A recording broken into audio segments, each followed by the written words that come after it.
below Black America.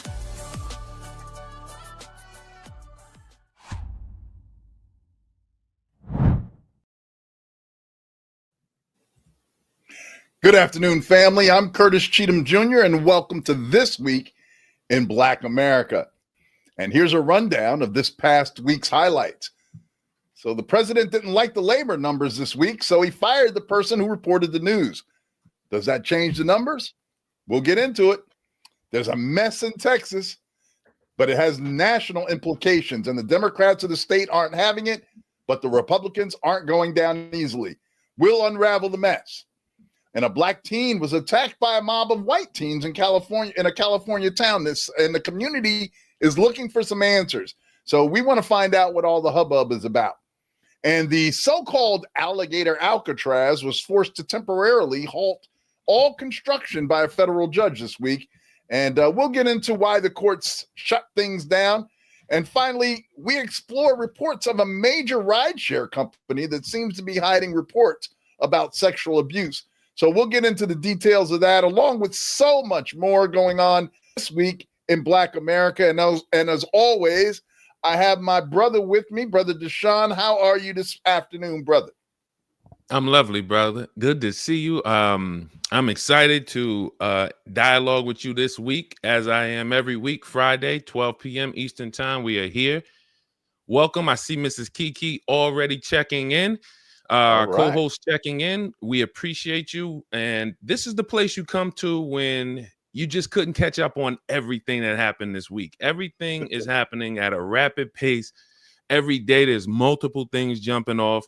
You're working, you're with your family, you're taking care of your daily life. Let me meet Curtis and Deshone on Fridays at 12 to find out what happened. Let's talk about it. Some of the things we laugh about. Sometimes we laugh about things we shouldn't be laughing about. But, you know, that's what we do sometimes as Black people. But it's always fun here. So we welcome you to hit the like button if you're going to spend some time with us. And feel free to make your voice heard. We always bring your comments into the show as you come on. DCO Fly, always good to see you. And Curtis, you cue us up. Let's get started. We got a lot to discuss. Absolutely. And I don't know. I was having a little bit of a flashback to The Wiz. You ever see The Wiz, The Wizard of Oz? And there's a song in there where one of the witches sings, "Don't you bring me no bad news." Mm-hmm.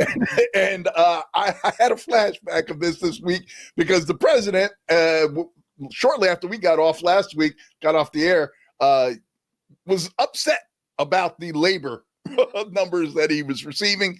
And he thought it was a good idea to maybe get rid of this person because he didn't like the numbers. What do you give us a rundown of what's going on with this? Well, according to a report from the BBC, President Trump has fired Erica McIntyre. Forgive me if I butchered her name, but head of the Bureau of Labor Statistics after jobs data fell short of expectations, triggering a sharp drop in U.S. markets. Trump accused her of rigging the numbers to make him look bad. Critics warn this move politicizes one of America's most trusted economic agencies, with one economist calling it five-alarm intentional harm to data integrity. Meanwhile, concerns continue to rise or grow over the impact of Trump's rising tariffs. So, as you said, when I don't like the report, I'm going to fire the person who gave the report. And as you can see, we have Meraki and Mickey, the greatest media team, in the background, two legs of our four-leg table, bringing up some of the articles. But Curtis, what do you make, and co-host, what do you make of the Bureau of Labor Statistics, which we've heard of, like the article said, one of the nation's most trusted sources for data, now being called into question for legitimacy? What are your thoughts on this, Curtis? Well, yeah. So anyway, the Bureau of Labor Statistics, they put out these numbers all the time. And just for a little clarity, even the numbers they put out the previous months had to go back and be kind of retallied. Even the numbers that they had done in the previous months weren't as positive, if you will, as the administration would have led us to believe. And this is normal. After they publish these numbers, they go out to the public, and then there's some accounting stuff that goes on in the background because of all the moving parts that have to be kind of adjusted. And that was the case that we've seen in the last couple months, where, you know, the job numbers look great, but then when you go back and you readjust them, they weren't as great. And now this time, they only showed 73,000 jobs added, and the expectations were probably double that at least. And so the president decided, well, I'm going to find somebody who is a little bit more experienced and a little bit more qualified to do this job. And this person was just approved by a bipartisan, a bipartisan group, agreed that this was a great person to do this job. And she was approved by an overwhelming bipartisan majority of the Congress. And now here, because she gave a bad report, or gave an accurate report is probably a better way to put that, the president didn't like it. So I don't know. Have you ever fired somebody for giving you bad news? I know you're kind of an entrepreneur guy. You ever get bad news and fire the messenger? Absolutely not. It's just, and unfortunately, we know this is President Trump's MO. Mick just gave us some additional sources from BBC. Figures were then released by the BLS showing that which is the Bureau of Labor and Statistics, showing that employers in the U.S. added just 73,000 jobs in July, far below forecast of the 109,000 new roles. Okay. So all of this is a chain reaction, and it continues to bring economic uncertainty. And I think if you are President Trump, are you doing this intentionally to keep, or is it intentional? This is a question for you, Curtis, and our co-host in the audience. I see Benita checking in. Good to see everybody. Cyber Lady in the background. Always good to see you. This is a question for you. Or is this intentional or is this incompetence? Because if you're intentionally destabilizing everything, it does keep everyone on their feet. It does maybe give you an opportunity to make some better deals. It does make you unpredictable. Maybe people underestimate you, but the collateral damage to the American public, the U.S. economy, the markets, stock portfolios, are you intentionally doing this, or is this incompetency, or is it a combination of both? What do we think? I think it's intentional. And it's probably a little of both. But I think this is all by design, to kind of keep you looking one way when something's going on in the other direction. I think that's what this administration is always about. It's like, a good magician is all about deception. Like you're looking over here, and then I make the elephant disappear over here because you were looking. It's smoke and mirrors is what I believe a lot of it is. So I do think that there is a level of incompetency, but I think that this is a plan. I'm not saying that the president necessarily came up with the plan, but I think that it's somebody's plan that's being enacted here. And, it's sad that good people who are, servants, public servants, who've dedicated their life to doing this type of work, and then, they tell you something you don't like, and it's like, you get the boot. You're fired. There you go. Why wouldn't we think he would be saying that? Yeah, well, absolutely. I'm sure he practices that like in the mirror. You're fired. And yeah, so the circus continues as far as that's concerned. We go through the news each week, and we talk about it. Gets more and more depressing because there's really seems to be the wheels are off at this point in a lot of respects, and we're seeing things happen that we've never seen before, that we've never even thought we would see before, especially from the leader of what we call the free country. Many describe as the most powerful man in the world, and him acting like this, and it just kind of reduces the prestige of the office of the presidency, I think, in the way some of these things are going on. But to wrap this one up, we got to really consider that, Curtis, it doesn't hide the truth. The truth is the economy's bad. Mm-hmm. We're headed for a recession. It is very slow economic growth. You're pressuring the Fed to lower rates to try to stimulate the economy, where Jerome Powell, the chairman of the Fed, is not obliging because he knows that's a bad idea. You cannot stimulate an artificial economy. You can't create an artificial economy based on low rates. Like, right. You have to actually have job growth and industry and, demand for your country. People want to come here. People want to live here. People want to work here. Employers are hiring here. Opportunity is here. Housing is, you can't try to artificially create that with low rates. And Jerome Powell is not going to do it.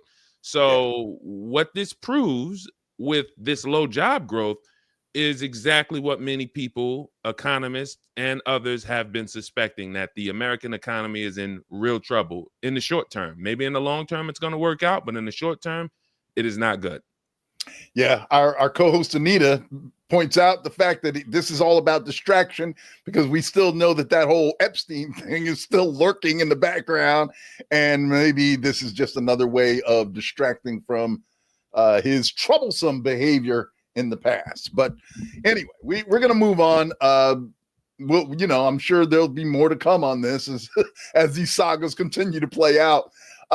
We go to the state of California. Governor Gavin Newsom this week really had some unflattering things to say about our president, and I think we've got the sound that he's talking about. And if we can go to that, I don't know if Meraki, can you cue up that video from Gavin Newsom? I like this guy. Mm-hmm. Lots of people like him. Yeah, a lot of people like him. We just need some volume on it. Okay. There we go. Hang on. All right, we see it, but we don't hear it. Okay. Well, we can just kind of paraphrase what he's saying, and basically you should say that they're rigging the midterms. That the president is trying to. He sees the handwriting on the wall as it is. That he's not very popular right now. His popularity continues to plummet, and the midterms are, of course, coming up. If, of course, we have midterms. There are those who are concerned whether that's even going to be a reality or not. But Gavin Newsom is kind of foreshadowing that, they're trying to rig things. And it's ironic that this president, who in his first iteration as president was so big on using the words rigged, it's rigged. And they, even when he lost the election to President Biden, he was talking, we had the January 6th all this talk about things being rigged, and yet now we see, real efforts with what's going on with the state of Texas, with him calling for the state of Texas to redistrict midterm. Normally, when you redesign the voting structure in any particular state, it's based on the census, which is done every 10 years. Here we are in 2025, obviously halfway between when the census would normally require this to be done. The president decides to reach out to his buddy Greg Abbott down in Texas and say, why don't you redistrict the state of Texas and get me 5 more seats? And the governor responded, okay. And now we have this whole big walkout going on. Can you fill the people in on what's going on with Governor Abbott and the way the Democrats are responding to these basically threats from the president? Well, this is via Texas Tribune. Governor Greg Abbott has asked the Texas Supreme Court to expel Representative Gene Wu, the House Democratic caucus chair, for leaving the state to block a GOP-led redistricting bill. Abbott calls it abandonment of office. Wu calls it fulfilling his oath to defend the Constitution. Legal experts say Abbott's move is unprecedented and likely unconstitutional, warning it stretches the law to the breaking point. The case now rests with an all-Republican Texas Supreme Court. We wonder how that's going to turn out. We wonder, and you know, we talk about this because we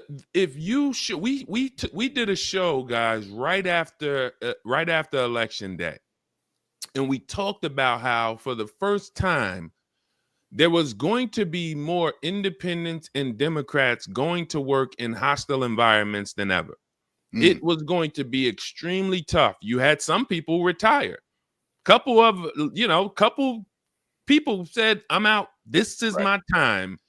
And what that does, unfortunately, is it leaves the others in charge. It leaves the others the majority. It leaves open seats. It leaves open roles that can be filled.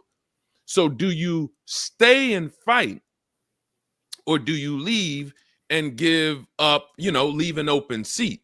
But in this particular case, this is so alarming because they're not even trying to hide the fact that they are going against the Constitution. We've never, in my lifetime, I'm 41, I've never, Curtis, and I want to know, you're a little older than me, if you have ever seen this many weekly threats, even them just saying this is not constitutional, even if they're right or wrong, even if have we ever witnessed every week there is something that seems to be challenging the Constitution that some people have to stand up for? Yeah, it seems as though I know.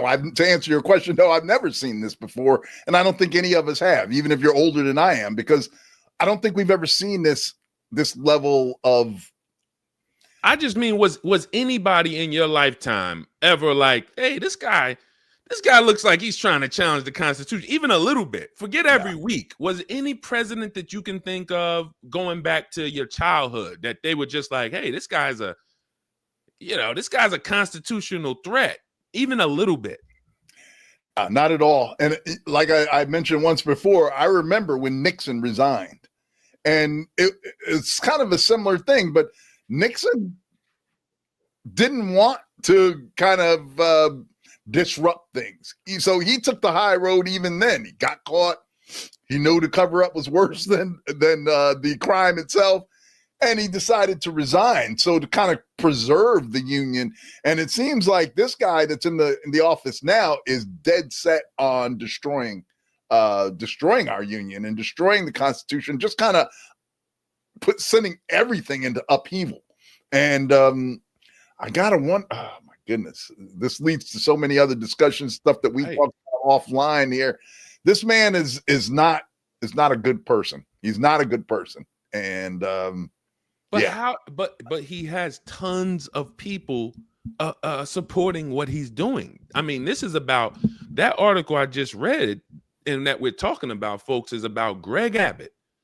So how could a group, we always say, I mean, listen, MAGA's not the smartest.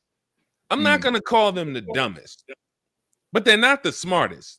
So when we look at objectively being able to challenge one thing, you're in a cult when you can't objectively challenge anything the leader does. So if you have not, in the face of 200 controversial decisions since President Trump has gotten into office, you haven't challenged one mentally, you're in a cult. We pray you get help. It's not easy to get out of a cult. We understand it's a mind jerk. So, but in the case of the Republican leadership, what is it that these guys are, we've seen everyone attach themselves to Trump lose their job. Giuliani can't cash a check. They won't take his check. Giuliani can't write a $100 check without it being questioned. The man was a multi-millionaire. Michael Cohen had to write books. He does TikTok lives now. Like these guys had good careers, and they attached themselves. They attached themselves. Cohen, is he out of jail? Cohen's out of jail. He does TikTok lives. Okay. Prestigious New York attorney, I believe. Now you can catch him on TikTok live. 100, 200 people on there. So what is it, Curtis, that he has that is making the leaders follow him and risk their political careers? Is this a promise of power? Is it blackmail? What is it that people like Greg Abbott are publicly putting themselves in the history book as people who will be going literally against the Constitution of the United States? It's going to be, I don't know. Shout out to Maji, listening from South Africa. Welcome. There is, I don't know what his end run is, but to see the way people are responding to him is a bit unsettling.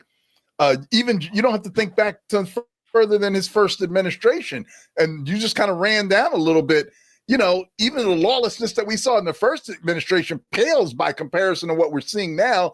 And how many people, like you just talked about, ended up going to jail, being disgraced, getting sued, all these types of things. Do these people not realize that at some point, well, maybe they don't think it's going to ever come back? If we ever get back to any semblance of what the nation was at some point, then these people are still going to be bound by law. And you got to figure it once this all straightens out, I don't know, it might be 10 years from now, that, people are going to be held accountable, hopefully, for the foolishness that is ensuing right now. And this is indeed foolishness. I mean, the governor enacts some law basically accusing people of dereliction of duty, but it's only a state charge. It's only good. They can only enforce this if you're in the state of Texas. Now, how then do they invoke the FBI? And this had the president's hands written on. You saw him talking a few days ago. Well, maybe we will have to get the FBI. And I mean, maybe not even 24 hours later, but wow, look at the FBI is actually coming to enforce a state law, a state issue. I mean, this is all legal experts are clearly talking about the fact that this is only enforceable within the state of Texas. As long as those Democratic lawmakers stay out of the state, that warrant that they issued is powerless. So how is it that the FBI, which is a federal law enforcement bureau, how do they get involved in enforcing state laws? It looks like, I don't know, they might be in bed together, literally or figuratively. I don't know. And our co-host, shout out to the greatest co-host in the world. Y'all are going in the chat. Love it. Look, get Black with me. She has the best one-liners. A dumpster is going to dump. Greg Abbott is up in 2026. Yep. All right. 2 listeners from South Africa. Great to see you checking in, Maji. And I don't want to mispronounce your name, but Nazama. Don't even try it. So shout out to South Africa in the building. Bonita said, I think it's blackmail. Now that begs, listen, what is making you risk everything you've worked for professionally and politically? You mentioned earlier, I think Anita, did you mention or Bonita mentioned the Epstein files are still out there? We have no idea who's in those Epstein files, but if we see all these people conspiring to basically create this shadow government that we don't care about anybody else, it could be because we're all, look, the jig is up. If y'all remember Martin, You So Crazy, Remember they caught. We ain't talking about where he was hiding at because we're gonna keep it PG. But when they caught him in the hiding spot, he said, "Yo, Craig in there too." We're all caught if you go down. So maybe that is the conspiring. Like, hey, we can't let him go down because if he goes down, we go down too. So I mean, I would have to say, blackmail is probably what hits the top of my list with why we're seeing so many high-level career Republicans just obliging to whatever President Trump does. Well, who's being blackmailed though? You're going to jail. Gotcha. Epstein files. You in there too. I'm taking all you down with me. Listen, I will. If they get me, every one of you are coming down with me. Bob, Greg. Listen, and Anita said Abbott denied disability benefits for those in his state, and he's in a wheelchair. Is that crazy or what? If that doesn't highlight to you the haves versus the have-nots, because Greg Abbott is he's a well-to-do man. I mean, he doesn't need those Medicare stuff, even though he is in a wheelchair. He's probably not sweating whether or not his Medicaid goes through. He's got the money to pay for his own medical. He's got probably a great plan from the state of Texas that's going to take care of him. But yet he seems to not care about the people of his state and those who are less fortunate. And somebody's called this a demon. One of our co-hosts called these people. That was it's demon season. I think demon was the season word. here in the United States. And I don't think I've heard a more accurate description of what we're seeing. I really don't, because these people have been emboldened. Now they can come out from under the ground where they've been hiding for Lord knows how many years they've been hiding.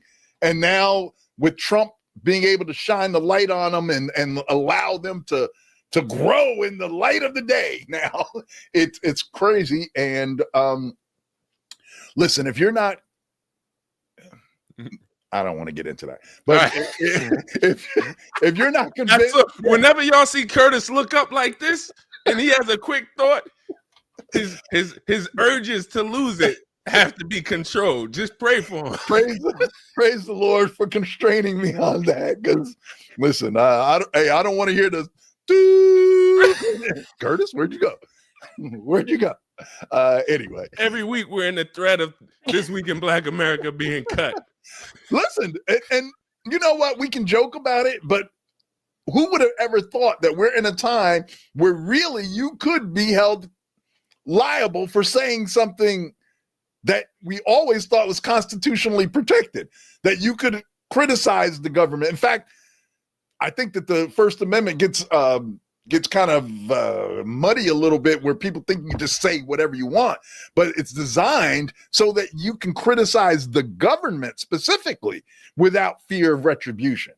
And it's not like you can say foolish things and yell fire in a crowded movie theater and stuff like that. No, it doesn't. That's not what it's designed for. It is designed for you to say, if you feel like you're being oppressed or tread on by the government, you should be able to speak out against that without fear of being sent off to Alligator Alcatraz or any other number of other places that this black sites that this administration has set up to punish people who dissent.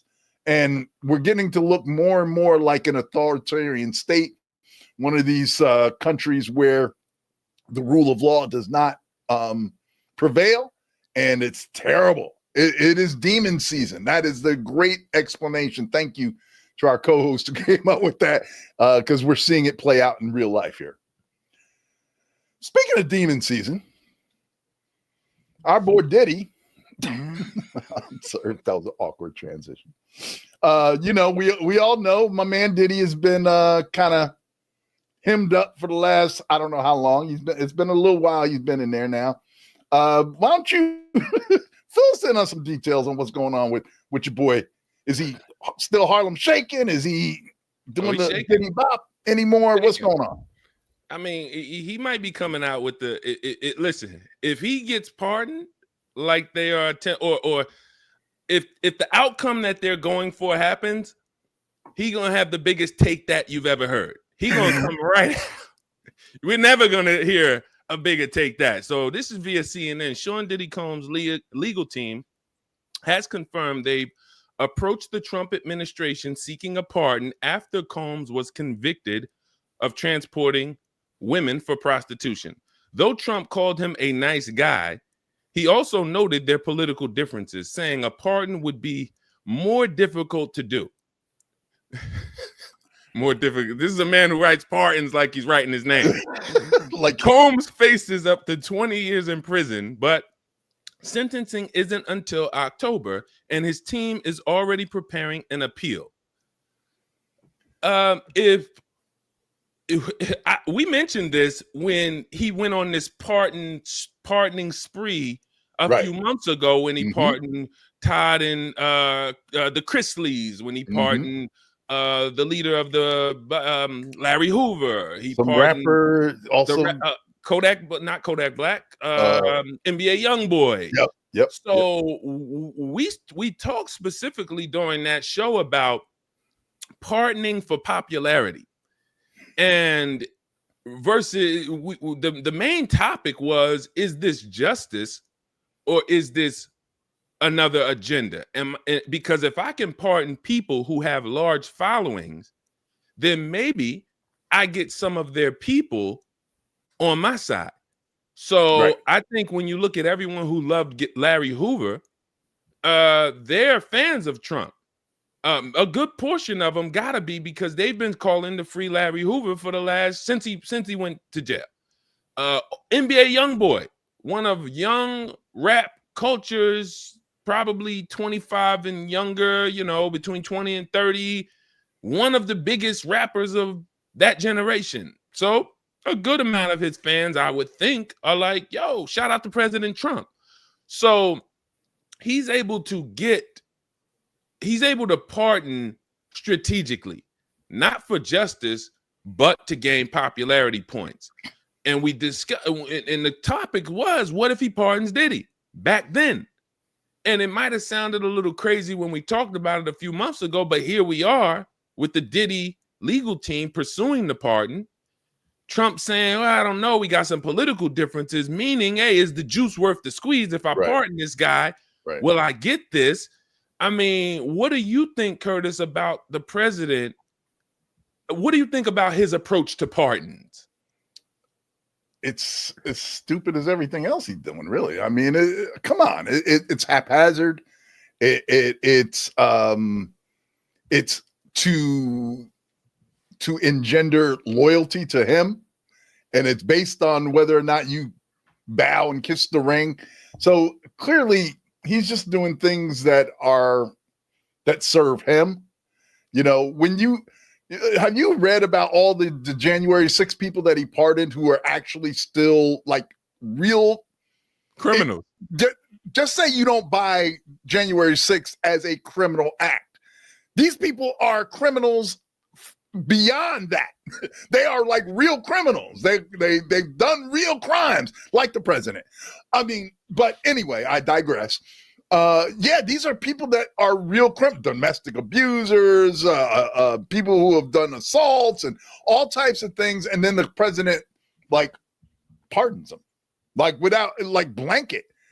All those people who were out there talking about kill Mike Pence and hang Nancy Pelosi, he pardoned all those people. And I think the wild part about this is Diddy hasn't even been sentenced yet. And they are already discussing the terms of a pardon. I mean, they're already reaching out, haven't even gotten sentenced. They might get 1 day, and who knows? They might get a suspended sentence, and he might serve a week more in prison, but they already reaching out to the president about a pardon. To me, it's just saying that this is setting the stage for the largest freak-off party of all time. And the president will be there. They won't say much about it. There's going to be a quiet one. Mm-hmm. They're going to probably pull up on Epstein Island. Invite only. Hey, no phones allowed. It's going to be like a David Chappelle concert. You got to lock your phones in one of them bags so that there would be no no camera footage available of what goes on at this party. But it's coming. Mark my words. If they pardon Diddy, you know what? I gotta say this. I was in church a few weeks ago, and we have this time of prayer, and where people pray for different people. And one of the sisters got up and actually prayed that Diddy would not be. I want to pray for Diddy, she said. Me and the minister looked at each other, and I don't know how we didn't just burst out into laughter. Wait, she prayed that he would not be set free, or he would be set free? Yeah, she's praying for Diddy. This is one of her prayers. Interceding for him, like, Lord, protect, set him free, release him, Lord. Really? That's the prayer? That's what we using our prayers for. That's what we use. We got homeless people sleeping. I get bless those that persecute you. Pray for those. Curtis, we got homeless people on the street. We got people who are not eating tonight. We got families falling apart. We got people who lost their job this year. The job, they don't know how they're going to feed their family. No fault of theirs. Been gainfully employed. We got people who were 2 years from retirement. Oh, but this is what you're using your prayer for? The Lord, please free Diddy. Listen, I don't know what people said something about our society. It does. It says a lot about our society for sure. And how we worship certain people. Yeah, that's a great word, because your grandmother, your grandmother in the hospital right now, laid up, praying that she could pay for her insulin. If she could hear your prayer. But your prayer is free Diddy. Listen, I don't know what's in the minds of folks. I don't, but God bless them nonetheless. If you can get two people to pray for it, maybe God will grant that. If you can get two people to be in accord with that, I don't know that she can, but maybe somewhere there's a righteous person that is also praying for Diddy. I don't know who I wasn't ready for that. Listen, everybody can't come. Listen, wherever we're going, you always say it. Listen, y'all, wherever we are going as a people, everybody cannot come. Not everybody's welcome. Let's just be real. I was watching a video and the pastor called for corporate prayer. Corporate prayer, everybody. Somebody said, so do you have to have a business? Wherever we're going, you can't come, young man. No, you are not invited. I am so sorry. Okay. Okay. We're falling off the rails a little earlier today, so let's see if we can't get it back. Keep it moving. We still got a lot to talk about this week. Speaking of everybody not coming, there's a fire chief out in Long Island, which is not too far from us, who, unfortunately, I don't think we have the video, but can you fill in the story for us about the fire chief sort of verbally berating a 10-year-old? What's that all about? Yeah, this one came via the Black Information Network. A New York fire chief has been removed from duty after a viral video showed him cursing at a 10-year-old girl during a medical call. Mm-hmm. I'm going to say that again. Cursing at a 10-year-old girl during a medical call. North Babylon Fire Chief Peter Alt was heard yelling, "Shut the F up," as the child was strapped to a stretcher. I'm going to say that again, because we might have been thinking, is this a pedestrian? Is this a bystander? No, this is the person this is the child on the stretcher. The fire company and town officials have condemned the behavior, calling it appalling and unacceptable. An investigation is underway. We're going to investigate. I mean, what? I have so much to say on this one, but unfortunately, we tried to. I see. Oh, okay. So they got a different video. Oh, okay. Earlier we couldn't find the video that I had pulled up from the Black Information Network was somehow privatized or removed from the site, so we couldn't access it earlier today. Looks like though we were able to find another another version of that. I don't know if we can hear any sound. Shout out to the Meraki media team. Absolutely. Can that sound come through? Because you need to hear her talking and hear him say this to her, if that's possible. Yeah, I don't know why we're not getting any sound this week. Sometimes so we're struggling to get the sound. But imagine a 10-year-old, and I did watch the video. I did hear the video, and it's a 10-year-old girl. Now, she was apparently in some sort of distress. Now, I think that the distress came, now this is a little questionable, but the distress was initiated, I believe, if I read that the child had her device taken from her, like her phone. No access to the phone, and she reacted and freaked out and became unconsolable. And I guess somehow the authorities got called in, and she's yelling and she's upset, she's distressed. And then this grown man is telling a child, a 10-year-old, shut the F up. And if you ever get the chance to hear the video, you hear the voice of a 10-year-old being yelled at by a grown man who's there to serve her needs, who's a public servant, supposedly there to meet the needs of this child. And it's a sad thing that just reinforces that whole demon season we were just talking about, is the fact that somebody whose job it is to care for others. Listen, we all have a bad day. You ever been go to a fast food restaurant and the person that takes your order is clearly in a bad mood that day? Sometimes you're like, well, maybe you ought to get another job, because this is a job where you have to interact with the public, whether you're having a bad day or not.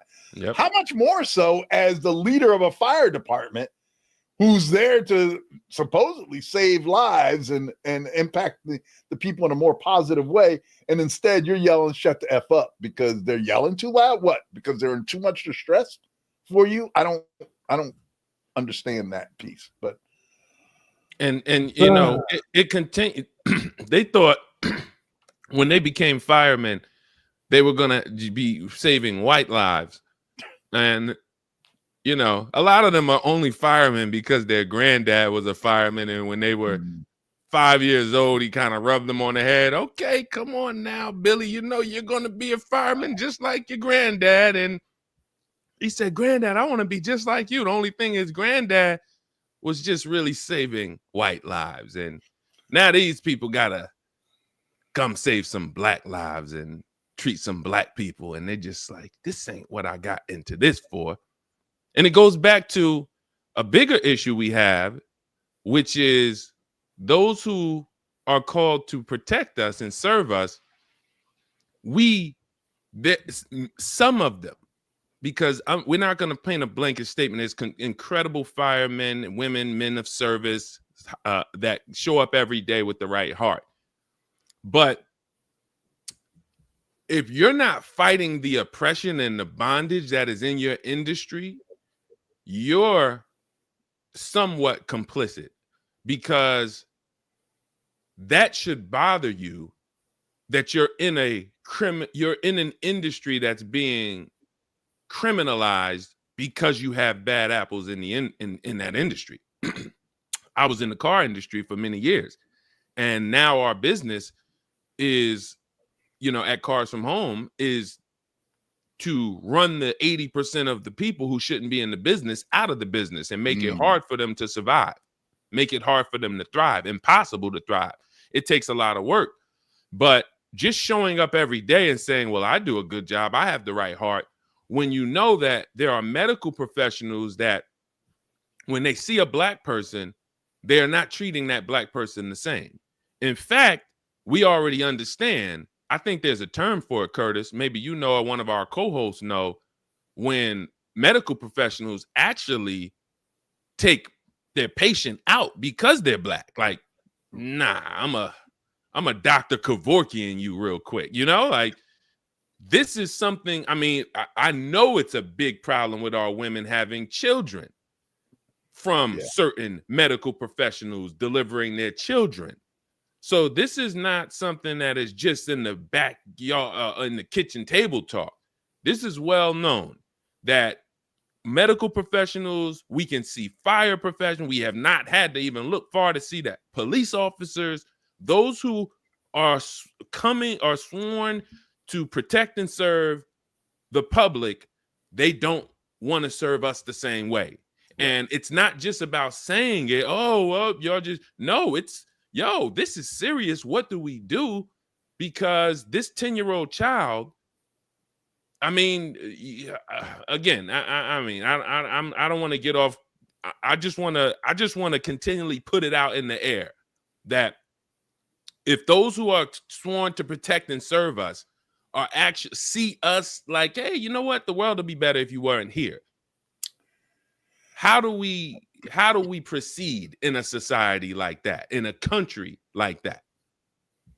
Well, keep in mind that this system was never designed with us in mind, right? We were seen as labor when we were stolen and brought here. We were not seen as much. They didn't give much thought to how we would exist beyond that, because we weren't really seen as people, right? We were seen as property. And although there are people that we've talked about, like Thomas Jefferson, who had ideas and had thoughts about how to deal with the Black population that was stolen, once their time of enslavement was complete, most people just didn't give it any thought, because they don't consider, in order to justify slavery, you have to dehumanize Black folks, because no real human can treat somebody that they see as human the way Blacks were treated in this country. The sort of cruel form of slavery that was enacted here in America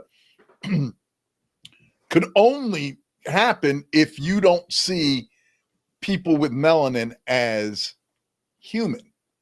You can't see me as a human and keep me in bondage and abuse me and and do all the things that happened during the enslavement of our people. You cannot do that if you see me as a human. That's kind of what the whole idea of white and black, the whole idea of the whole development of a concept of whiteness came about, so that those folks would be able to look down on us, and not see us as human. So I went off on a little bit of a tangent there, but that's the only way you can treat somebody the way that we are treated, is if you don't see them as human. And Anita brings up a story here that I hadn't seen. I'll have to take a look, about a 6-year-old Black girl at school who was handcuffed. That's disturbing to me. It disturbs my spirit when I hear these kind of stories. But this is America, in the words of K-Dot. This is America. Right. And Mickey, shout out to Mickey. Eugenics is the term. Represents a historical context of racially motivated medical harm, also called medical racism, and it's a hate crime. Miss Kiki said racial medical apartheid. So if there's terms for this, where are the protections? Because again, I'm not talking just to talk. I'm talking because we're losing people. People are not getting treatment. People are getting, I'm not going to say, y'all know what, jointhecall.org. Let's get out of here. Let's prepare to get out of here, because Rep2025.org. Listen, go and understand that. That's all I'm saying. Because I mean, you guys know, ears to hear, let them hear. We are solution oriented, but we would be remiss to listen. Our co-hosts in the chat, y'all not bringing many solutions to keep us here. I'm like, got a good reason to get stay Black at with this me. point. Get Black with me always would hold the wall. You would. I'm starting to feel like you Get Black with me be right there on the plane with us. Hey, I thought you was. What's happening over here? Things started getting too bad. Because she was always, and I would call her super optimistic. That was 5 months ago. And it's like if we and Curtis, you said this two months ago. Imagine if this is what's happened in 6 months. We have 6 more, 6 more, and 6 more. Mm. You get what I'm saying? We got 3 6s.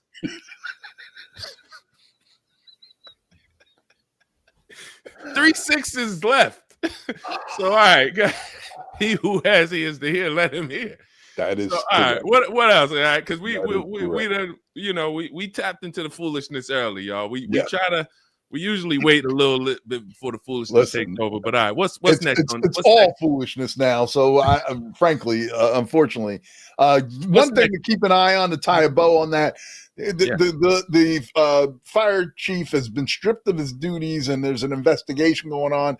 I just want to keep an eye on that, because oftentimes that whole investigation thing is just a ploy to wait until the heat dies down, and then you hire the guy back. So let's keep an eye on the North Babylon Fire Department, and whether this miscreant, this knuckle dragger, as somebody called him, doesn't get hired back to his job as a fire chief. Anyway, suspended with pay, I'm sure. Yeah, probably. Yeah, he's sitting at home chilling. Joe go on vacation. Paid vacation, as we call it. Another distressing story here that I want to go into. Just came across it, saw it on social media, saw the video. This is out in California. A distressing hate crime unfolded a week ago, August 1st. An 18-year-old Michael Robinson, a black teen, was brutally attacked, punched, kicked, chased by a group of white teens. And it happened outside the Regal Cinemas in Simi Valley, California, if that name sounds familiar to you. The violent confrontation was captured on video and included the use of the racial slur, the N-word, constantly being yelled. And Robinson was even having to defend himself with a chair at one point. But the community members and his loved ones, of course, are now vocally demanding that this hate crime, that this be charged as a hate crime. And I don't know if we can see the video of him being attacked. Now, there's a couple things that stand out for me here. One, I kind of alluded to, Simi Valley, California.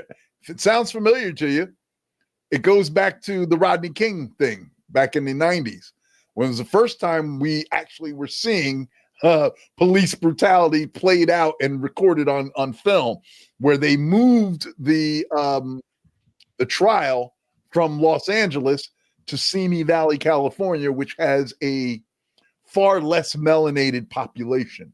And obviously we saw those criminals get off because they did move the trial to Simi Valley. So that's the first thing that perked me up. Simi Valley, California. Yeah, we've had problems with that before.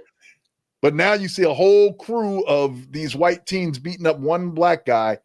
And it's said that one of the teens that was involved has ties to the Simi Valley police. So, the plot thickens. So one of the police's son is involved in beating this black man, and the community is like, these are the police officers. These are the Rodney King police's children, grandchildren. You are your father's children. The leaf doesn't fall far from the tree, apparently. Listen, you needed 15 of them, because if it was 5 against 1, he'd have took 4 of them. Listen, you shoot need a fair one. No, we don't need a fair one. Get 3-4 against 1. I'm chipping a lot of y'all up. That's why anybody who needs 15 people to jump one black dude, they know we cannot beat this guy. And it's something I ain't gonna go there. You know what? You know what? You just brought up and we just passed a very important anniversary. I think it was the Alabama thing. Alabama, come on, baby! The Alabama hat toss brawl. Listen, I watch that whenever I get a chance, because it just makes me so happy to see the way our people responded in that moment. That should become a national holiday. Let's get rid of Juneteenth, and we should just instead make August 5th The Alabama Hat Throne Day or something. I don't know.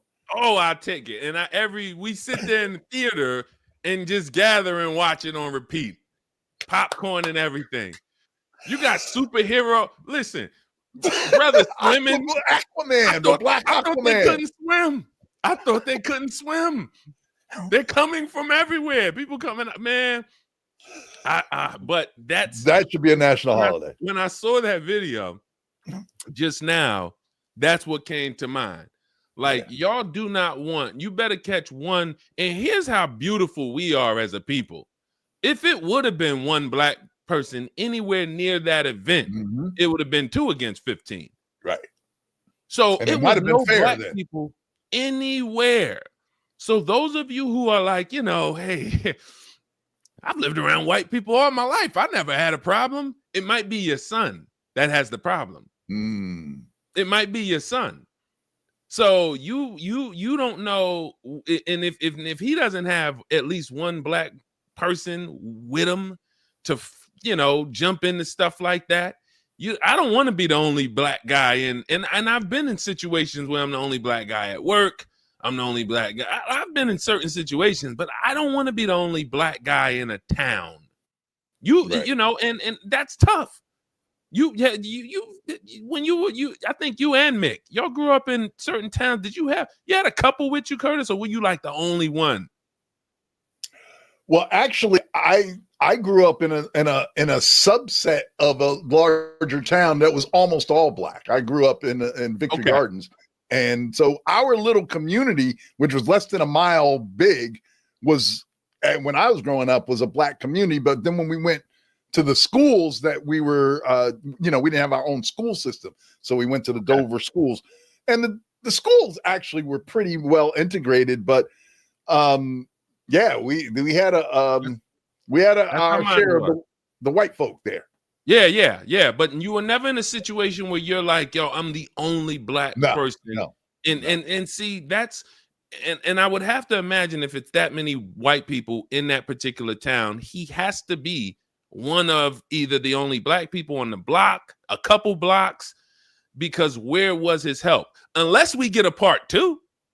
Now, if we get a part 2 this week, then listen, because if he came home and said, "Hey, you see what Billy and what they did?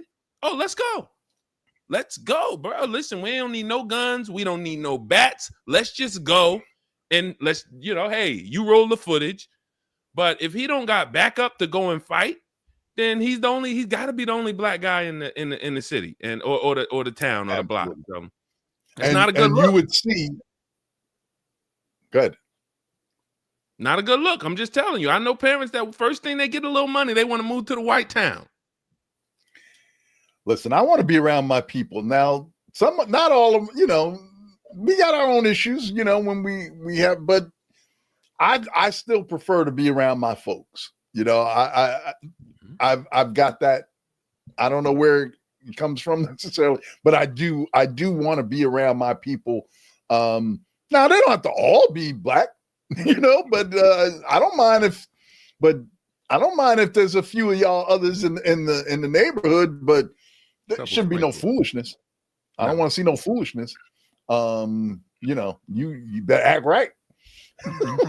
and just wonder how the narrative would be different if it was a team of 15 blacks beating up one white guy.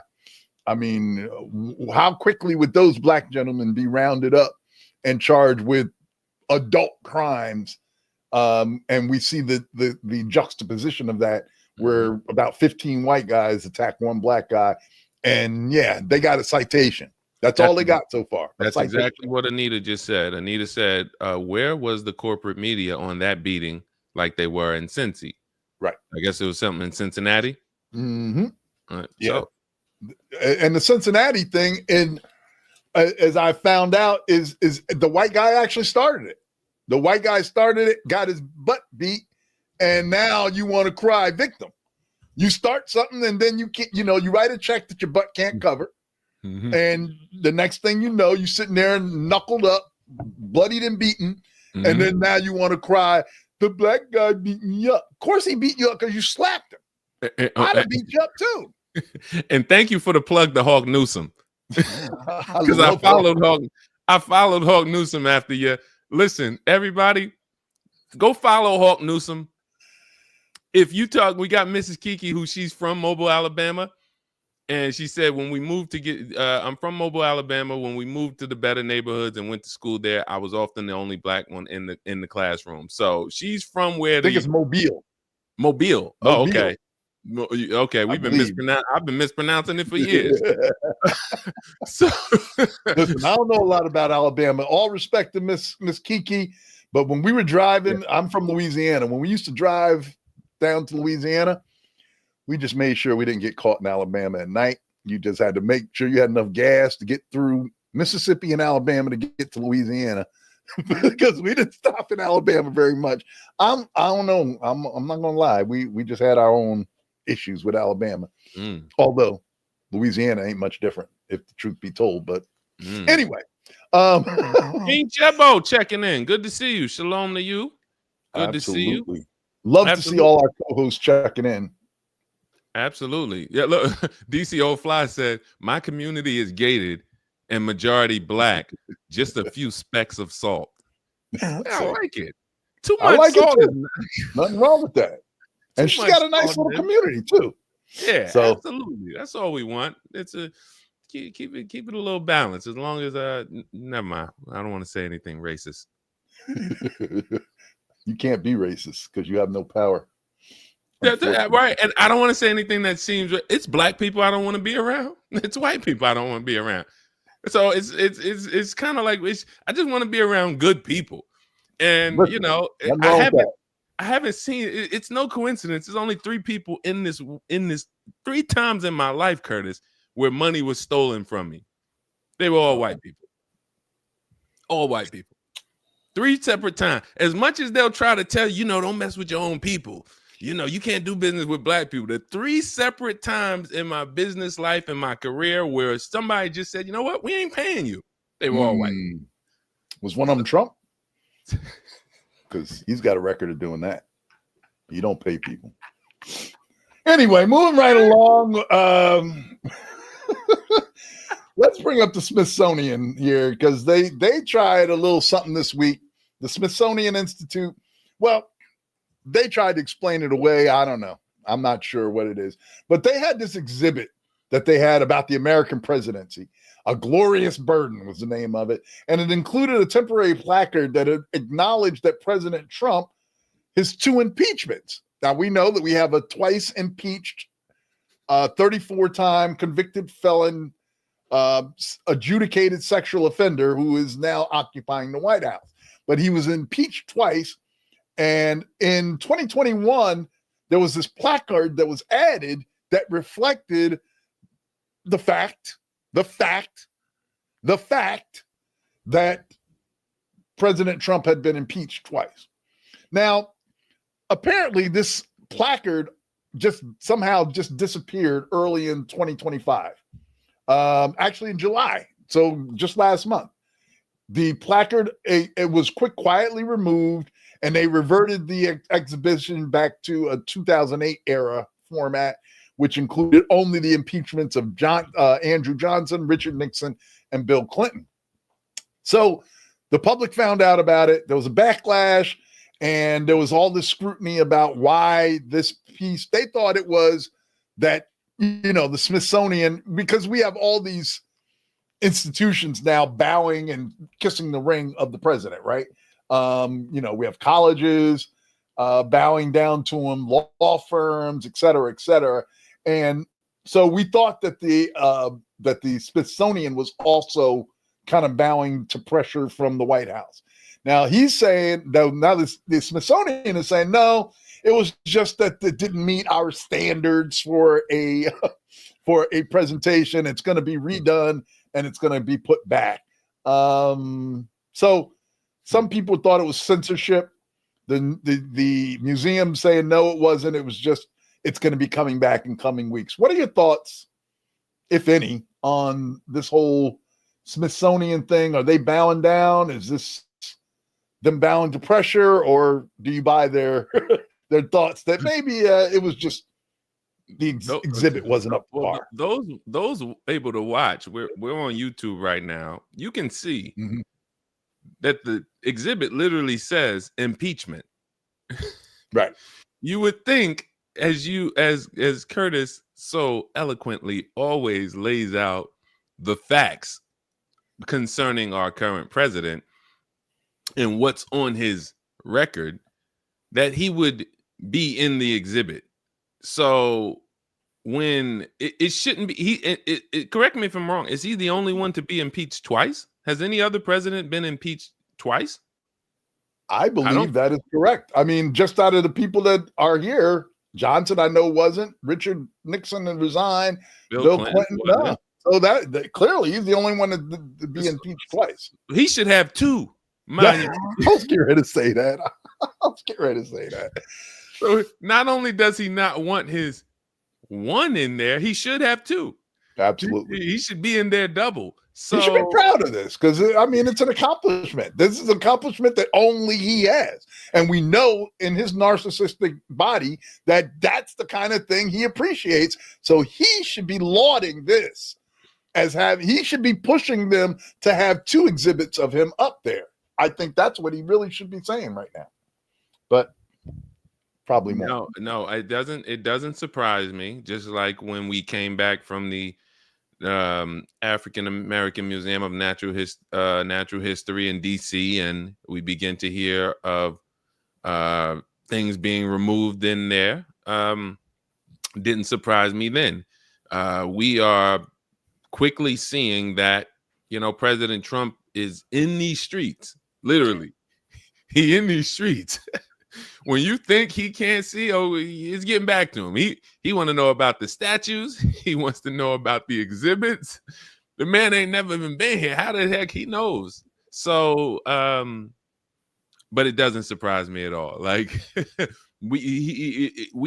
I don't think, again, I'm 41. This is the first time in my adult life I've seen us an attempt to rewrite history. The rewriting of history doesn't happen for those in this generation. When I spoke to a gentleman last night, he said that he was he was impressed by what we did concerning talking about black towns that had been destroyed. And I mentioned we have an episode on our YouTube channel, Hello Black America, called 100 Years of Destroying Black Cities from Tulsa to Today. And when we did that episode last year, we didn't realize there were going to be clips that went viral from that show. And so many of you tapped in and told us about other towns that we didn't even know about. Right. And so the list became so much longer. And when I made a video about it, I put more in the list and people said, wow. So it wasn't just Tulsa or Rosewood or, right, maybe the top 3 to 5 that we may hear about. And it's really more like 3 that they say, all right, y'all built this.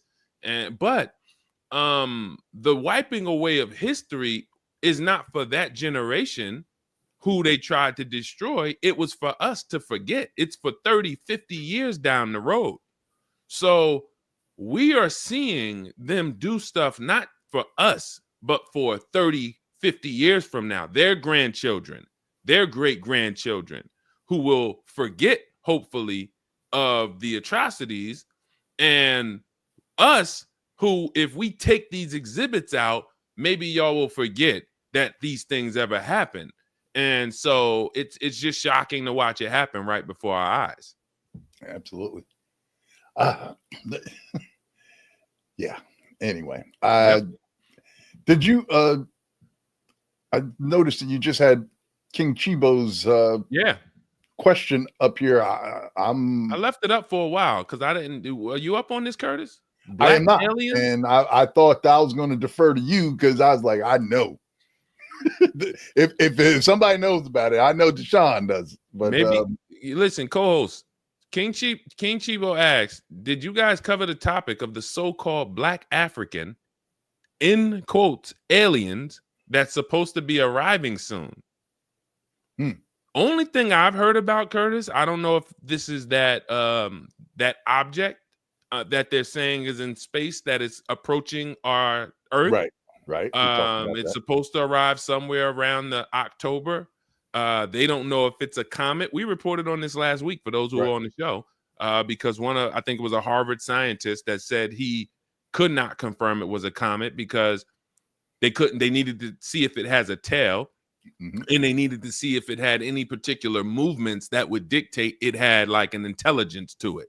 So if it was moving in a certain way, this is all stuff he said we can't determine until we see more.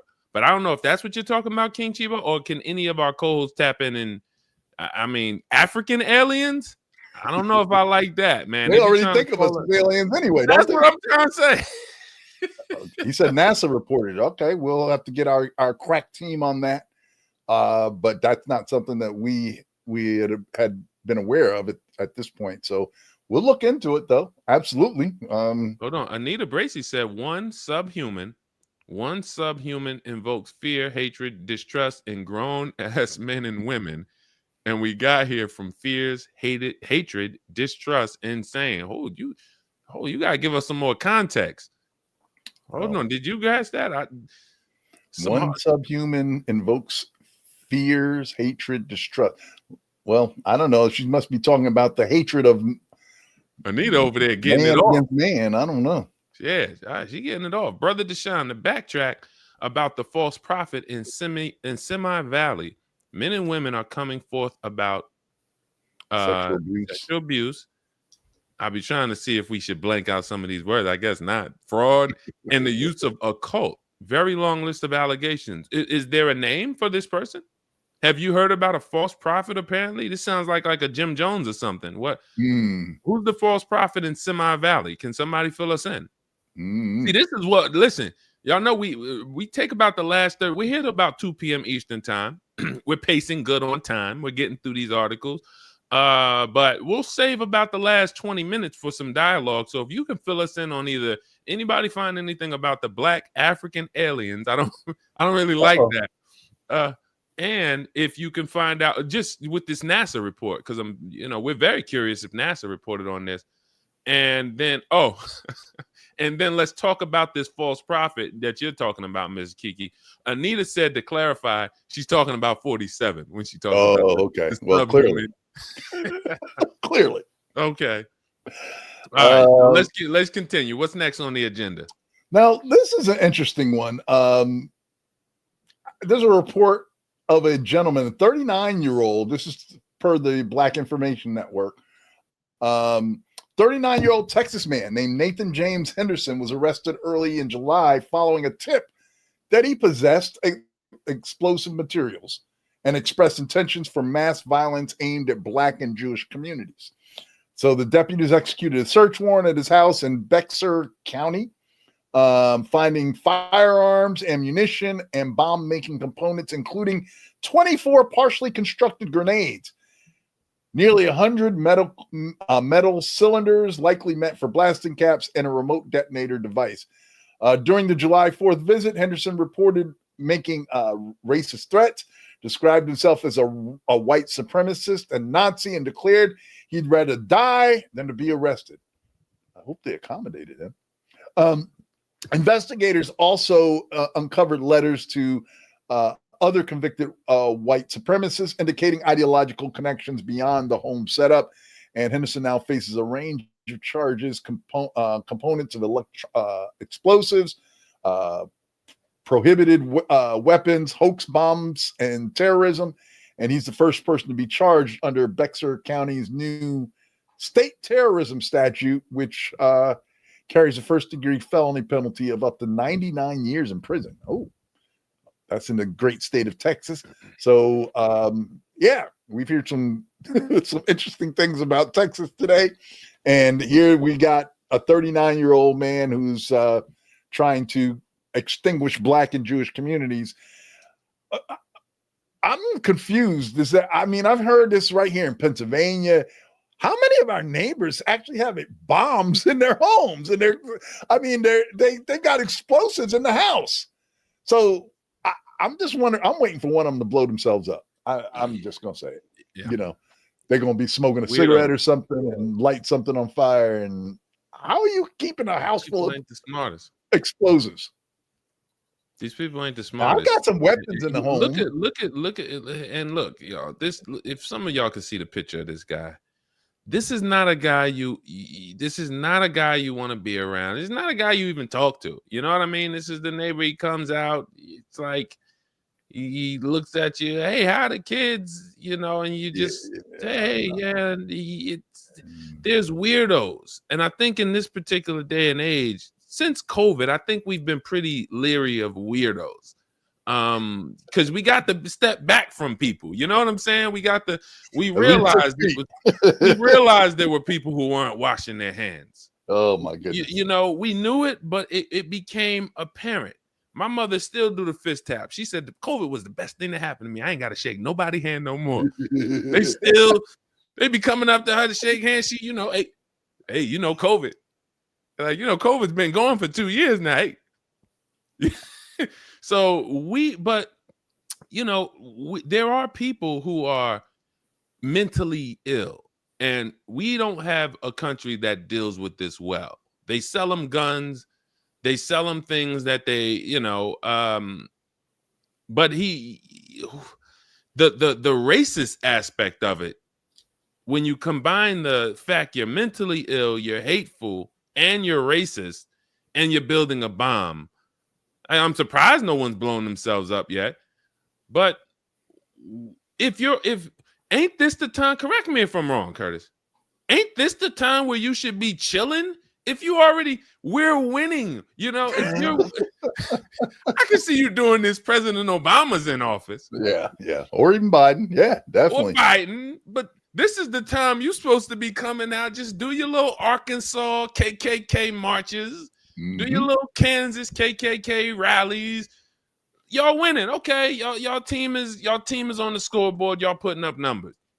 Why are you disgruntled in 2025 right now? Why are you mad? What? I mean, what's going on? You, like you said, you winning, and you're right. They should be somewhere chilling and enjoying this, but now they're doubling down and trying to, you know, even go further. It seems like. See, you know what they're waiting for, Curtis? When can we start killing them? That's what they're waiting for. They never stop killing us. What are you talking about? But I'm talking about our ancestors here that came on the slave. We talking about when can we start, like, you know, exterminating them? Like, look at Gaza. The normalcy of what's happening in Gaza, helpless, no one can do anything about it. It's a systemic problem. Nobody will do anything about it. No one, I mean, international court, no one. So what we're seeing is it's like a helplessness. You keep showing us videos, but what they're normalizing in front of us. This stuff used to, how quick we went from seeing things that would make us flip out to, well, I've seen so much death on camera. Death on camera doesn't mean anything to me anymore. So what happens when that same degree of death is at your door? Because, Curtis, every day I'm on social media seeing new police officers abusing black people. This is almost and I get tired of the same thing over and over again. That's why I say when we started this show, I said this is not a passive show. We are leading to action. If we can't inspire to action, we're not just here to report on what is. You know, they're still killing us, y'all. All right, everybody keep praying. We ain't got nothing to do. No, we're seeing the normalizing of a behavior. And it's worldwide. It's blatant. It's right in our face. We are going to take out a bunch of people in a country, exterminate them. And then the second aspect of it is we're going to abuse of people publicly before the world's eyes. Everybody got social media. We know y'all seeing these videos. We don't care. And then we'll eventually start killing them too, just like we doing in Gaza. Who going to come check us? Yeah. They just put out, I think yesterday a plan that was approved by the Israelis to basically take over all of Gaza. I didn't get into the details just because I find the story so depressing. But they've now said, oh, yeah, we got a plan. We're going to temporarily take over all of Gaza. So now they too, white men speaking with forked tongue, they didn't want to take over Gaza. And now we see them doing exactly what they said they wouldn't do. And I mean, I guess we should have believed them when they said they were going to make this all beachfront property. When the Trump administration, well, I think that was his son that's called for us to level Gaza and make it all beachfront property. So they're well on their way. They're well on their way to that. And his last talks, I don't know if you heard, Curtis, his last talks, they asked him last week, so are you still going to buy Gaza? He said, buy it. There's nothing to buy. We're going to have Gaza. Take it. It's ours. Yep. So this is, if they're doing this globally and internationally, then at all of your plans, you're planning with a nation that is becoming the criminal of the world. So if your plans are here in America, you are planning for the nation that is going to continue to do this. And so that's all we're saying is that a good plan? You know, do you think that's a good plan? That's all we want to do. I'm just going to leave that right there, and we're going to move on to the next story. Get Black with Me talks about the black, I guess out of fairness, we got to mention that there was a black Marine who I think shot 5 people, if I'm not mistaken. None of them were killed, I don't believe. But he shot 5 people on a military base, Fort Stewart, I believe, in Georgia. And yeah, so I mean, we're seeing now, this is in 2 weeks in a row now, we've seen a black shooter. And now normally we don't see that, right? I mean, it's when we see these mass killings, almost all of them are usually by unmelanated people. But recently, now 2 in the last 2 weeks that we've covered, they were black men going off shooting people. Now, if anything's gonna elicit fear in the greater population now, if this starts to become a trend, boy, oh boy, we're gonna have problems. We're gonna have problems. But hold on, this. It had to be intentional that he didn't kill anybody. You can't be no Marine and shoot 5 people and not kill any of them. Yeah. So it had to be a Marine that took him down too. There's another Marine that took him down. Yeah, without a weapon, they fought him. Not just them, but a few people. You can't expect all black people to hold it together. You know, like listen, the stress that we've been under for the years that we've been under. It's 45 million of us. You can't expect everybody to hold it together. Not in these times. They got guns. They like, listen. A couple of us want to go out in a blaze of glory too. Moving on. Let me say this. Anita asked a great question, Brother Deshone. Whose fault is it that all these white supremacists didn't get wealthy from all these policies written by, for, and meant for white folks? Yeah, and they scrapping and scraping now because they want to be included, but you know again, if you're white in this country and you've been white, yeah. You've been white, yeah, and you struggling bad, and you've been struggling. You're a 3rd generation struggler. Yeah. What's the saying? If you can make it here, you can make it anywhere. Yeah. You can't make it anywhere. It's nowhere you can go. It's nowhere you can go if you know, because the game was rigged for you. I'm trying to tread lightly here, but if you can't win, I'm treading heavily. If you can't win when the game has been rigged completely for your benefit, you might be the problem. I'm just going to put that out there. You might be the problem. And the problem, the funny thing is that these white folks, they have a lot more in common with the poor black folks that they want to look down on, and yet I ride through, like, I used to ride through the state of Kentucky a lot, and these folks are living in deplorable conditions. I'm talking, I mean, not just like a trailer park, but I mean like a dilapidated trailer park, not even a nice trailer park, a mobile home park. These people are living in squalor and yet continue to vote for the people that provide them with the squalor just because they happen to be the same shade. I don't get it.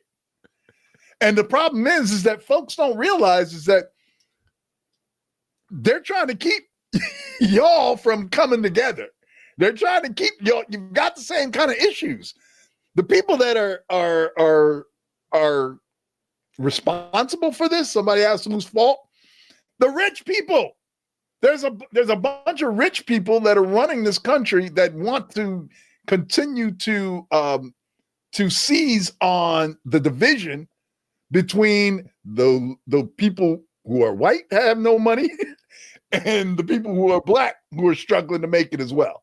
And they realize that if those people come together and fight the real enemy, which is the people with the 1% with all the money making all the rules, if they're afraid, terribly afraid, that if those people come together, if somebody takes the scales off their eyes and allows them to see what's really happening, then we'd have a revolution unlike any other in this country. And they don't want to see that. So anyway, moving on Mic drop. to any ride sharing people, anybody take Uber, Lyft, anything like that? And this has become part of our society now. I must admit, I didn't foresee this. I know I've done Uber driving before at various times in my life. I believe you too have done, some limited time of driving folks around. It's a great way to 2018. I was out in the streets. Money, right? If you, without being tied down to a 9-to-5, you can make money when you want to make it. It's great now. It's become part of our society. But I remember seeing, I don't even know how many years ago, this was before this became such a great part. I remember seeing an article in the newspaper asking for people to become Lyft drivers. I didn't know what it was at the time. I was like, why would anybody do this? What are you talking about? And I had all the negative things in my head. Why would I use my car to drive somebody around just thinking I'm giving them a ride? I was thoroughly confused by the entire concept. And it's because of all the stuff that's potentially could go wrong, in this. And I didn't know what was going on. But now we're seeing that Uber, who I know I've taken Ubers many times. My wife sometimes takes a lot of Ubers if we only have one vehicle right now. So if she needs to just run somewhere and she wants me to keep the car, she'll take an Uber. But I just stumbled across this article in the New York Times this week saying that Uber is battling like a major legal challenge tied to over 2,500 lawsuits alleging passengers were sexually assaulted or harassed by their drivers. And the cases were consolidated into a what's called a multi-district litigation, MDL 3084 in the Northern District of California. And the judge ruled in July, Judge Breyer dismissed certain fraud-related claims based on Uber's advertising, ruling that it did not amount to consumer guarantees. The product liability, this is all legal mumbo jumbo. Uber's being accused of downplaying the number of sexual assaults that it's seeing. Now, I know that they've taken some action. Even my wife when I was talking to her about it, she said, now I think they do have an option where you can choose to get a same gender driver, or they are making some, supposedly making some changes to try and deal with this. But it's really scary, right? Especially you've got a female, a woman who's driving alone in a car, maybe at night with a driver that she doesn't know, You're just depending on the fact that he's got 5 stars, though. Yeah, but that's right. Is he a 5-star what? Is he a 5-star sexually? Can he control? Right? Can he control these urges? Yep. Listen. Many people are taking Uber after a night of partying, drinking. Right. They might be, under the influence a little bit. They might be tired, even if they're not drinking, they might just fall asleep in the back seat. I mean, I'm curious. Have any of you experienced any weird situations in your Uber or Lyft? Specifically the females. There's always one dude, yeah, man, trying to shoot. I didn't like the way he was looking at me. No, I'm just come on. Females.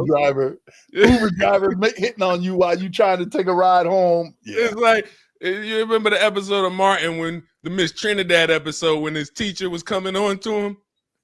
And Cole said, yeah, I remember I had a teacher try to come on to me back in the day. Martin was like, yeah, I remember that. They fired him, right? Some people want to be included, but women, have you ever had any weird behavior in the Uber drivers? I can tell you firsthand. I know a brother that did 6 years because of that. I went to high school with him. Really? I went to high school with him. And when we saw on Facebook, because we stay up to tabs on people who good to see you, AB, checking in from Ohio. We stay up to tabs on people from our high school if they're making the news. And when we saw this mugshot, you're like, oh, he does such. And then it was like, oh, he was Uber driver, sexual assault, 6 years he did, just recently came home. But Curtis, what mental evaluation do you need to be an Uber driver? It's not like it's a great opportunity just for those reasons. That's one of the if you need to make some money, you got a car, the car qualifies. I don't know how heavy the background check is concerning. They do a background check, but I agree. I don't know what that entails. Right. And maybe at this point there needs to be a mental evaluation because those 2,500 complaints, I heard you say it was the California dish. Was that only California or was that based on a global, a nationwide thing?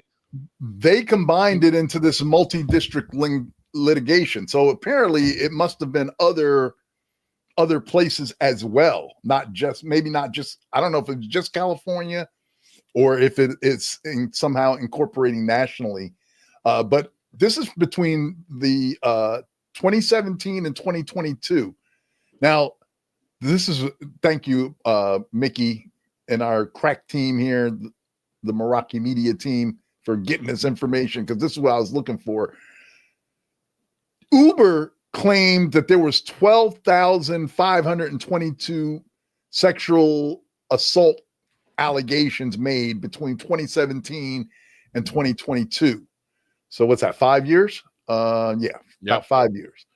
The amount actually was a staggering 400,181 Uber trips that involved allegations of assault or misconduct.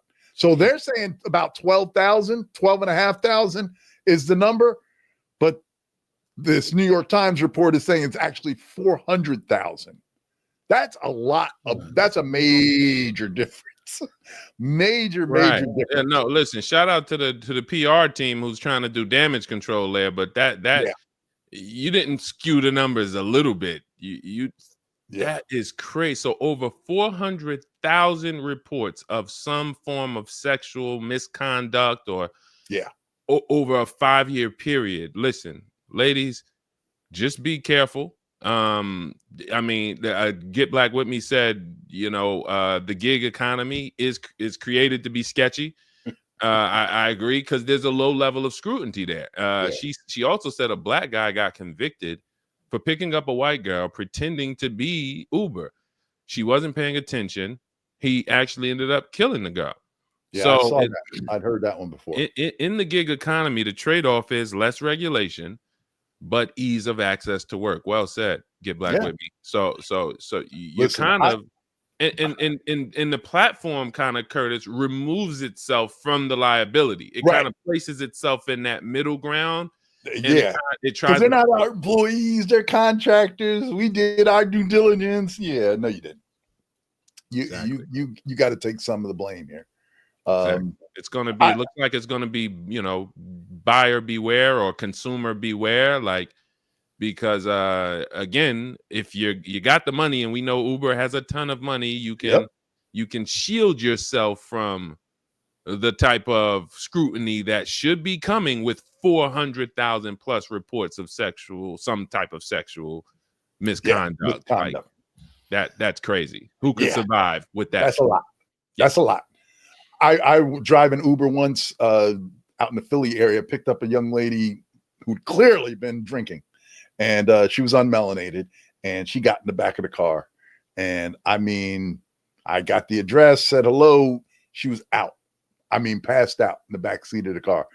And I'll dare say attractive young lady for if you like that sort of thing.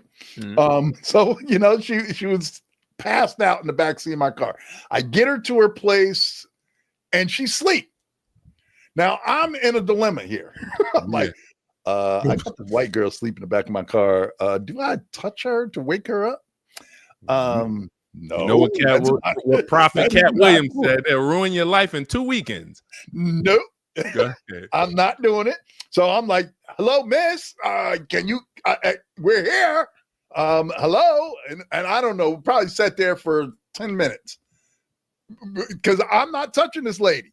I'm not reaching back there, shaking her. Nope. Because she wakes up in a disturbed way and starts yelling. First face you see is a big black man with a beard. Yeah, big black guy. Yeah, no.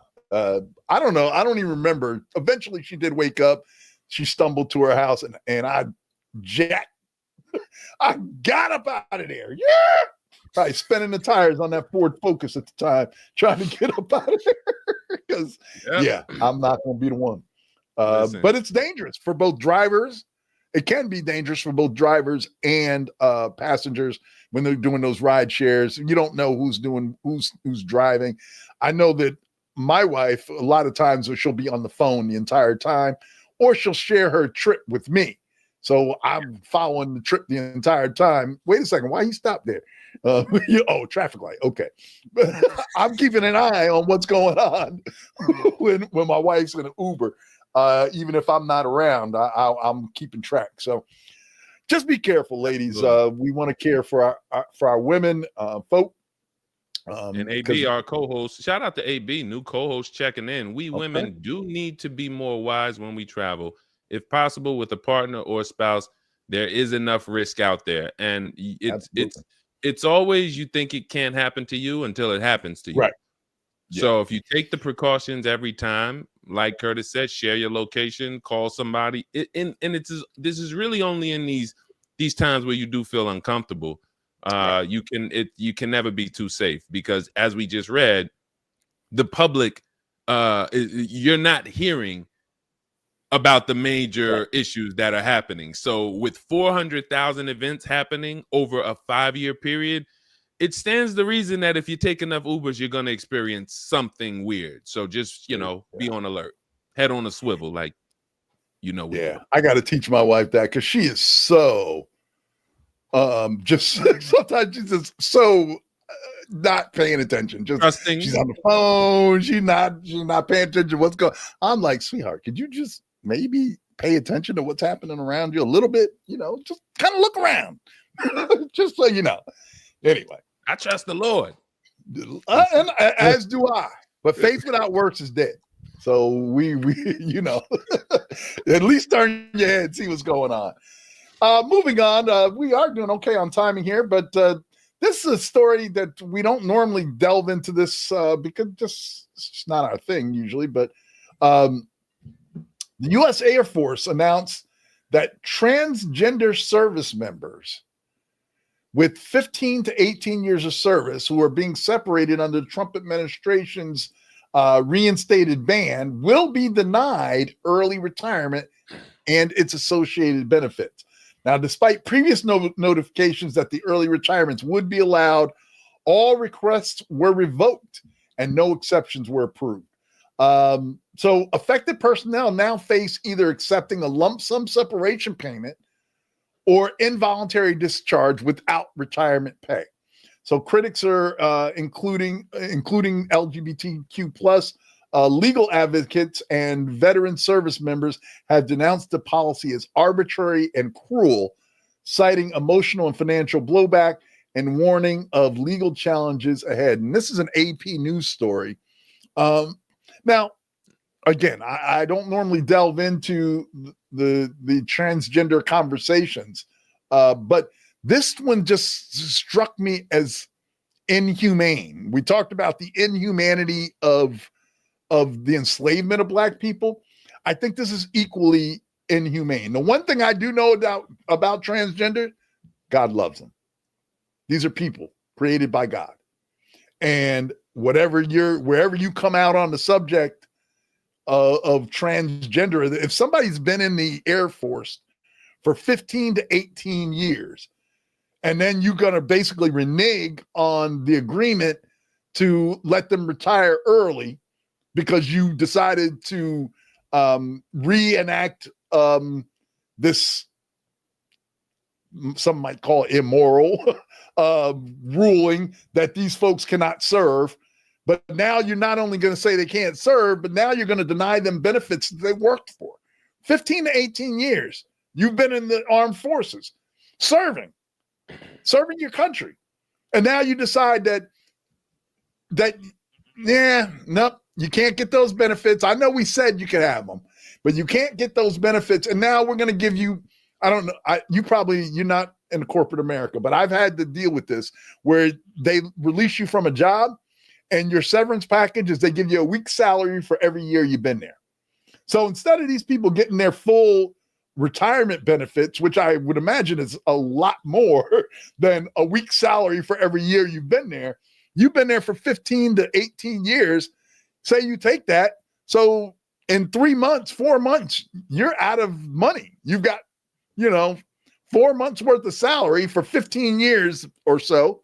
My math might not be precise there, but it's right about that. And I just think it's inhumane and unnecessarily cruel to these folks who served the country with honor, with distinction. These are not people who have been dishonorably discharged or anything like that. They have done their jobs correctly and have done it with honor and distinction for 15 plus years. And now you decided because they maybe had an operation or something along those lines that we can't give you what you worked for. I think that is more evidence of the demon. What do we call it before? The demon season. Demon season. Anita has coined the term demon season. Absolutely. We're going to be hearing that time. And this is according to Associated Press, guys. It says the U.S. Air Force has confirmed it will deny retirement benefits. Yep. This is the U.S. Air Force. It has confirmed it will deny retirement benefits to transgender service members being separated under the Trump admin's policy.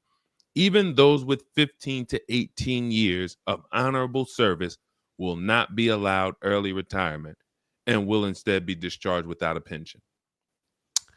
A spokesperson told the Associated Press that no exceptions were granted, despite early indications and one sergeant calling the move betraying and devastating. There's no other words. I'm sure they're going to go to court. I'm sure there's going to be a court challenge. But why do you got to go through all this? Why do you got to deal with all this? When Get Black With Me said they will not prevail in court. Do you think when you say they, who's they? I don't know who's they. Because I hope they mean the administration. I don't know, because if it's these guys seem to have a lot of the courts in their pockets. Well, that's for sure. So if we're saying that, you mean the drunk. The drunk. They're killing. Yeah, the co-host killing Hegseth in the chat as they should himself. Pete, the party boy, Hegseth. He supposedly going to stop drinking while he's. I don't think he's stopped though. No, you could tell. You could tell. And that's part of. and then he said, hold on, Hegseth, the drunk and sexual assaulter. Well, the sexual assault, that's one kind of goes with the other, doesn't it? And sexual assault kind of goes with the administration. That's kind of the first thing they look for. That's kind of their theme, actually. your application goes right to the top. Listen, I think they look for that. Right. It was funny because they had. Did you see last week when the president, and we talked about it, but we didn't miss this part when the president reintroduced the presidential physical fitness thing?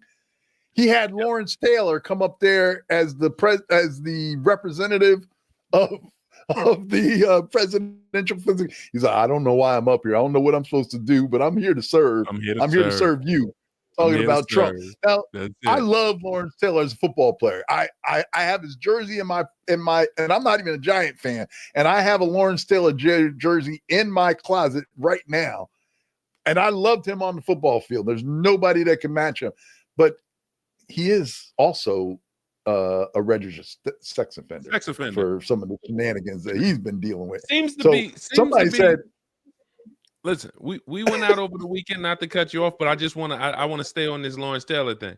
If jerseys, talking about jerseys, because I'm a Giants fan, this hits a different spot with me, because every year the Giants lose, we would break out what we call the classic jerseys, and you wear your Lawrence Taylor even when your team's 1-8, because now you're not going to wear a current player.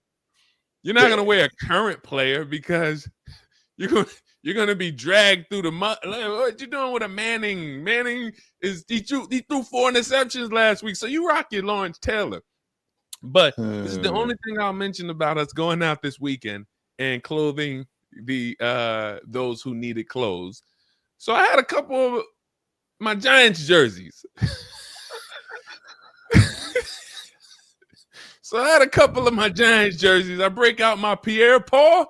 I said, all right, I'm going to keep that. I put that to the side. I broke out my Victor Cruz. I said, oh, wait, no. These are players who are greats. Man, I broke out that Taylor.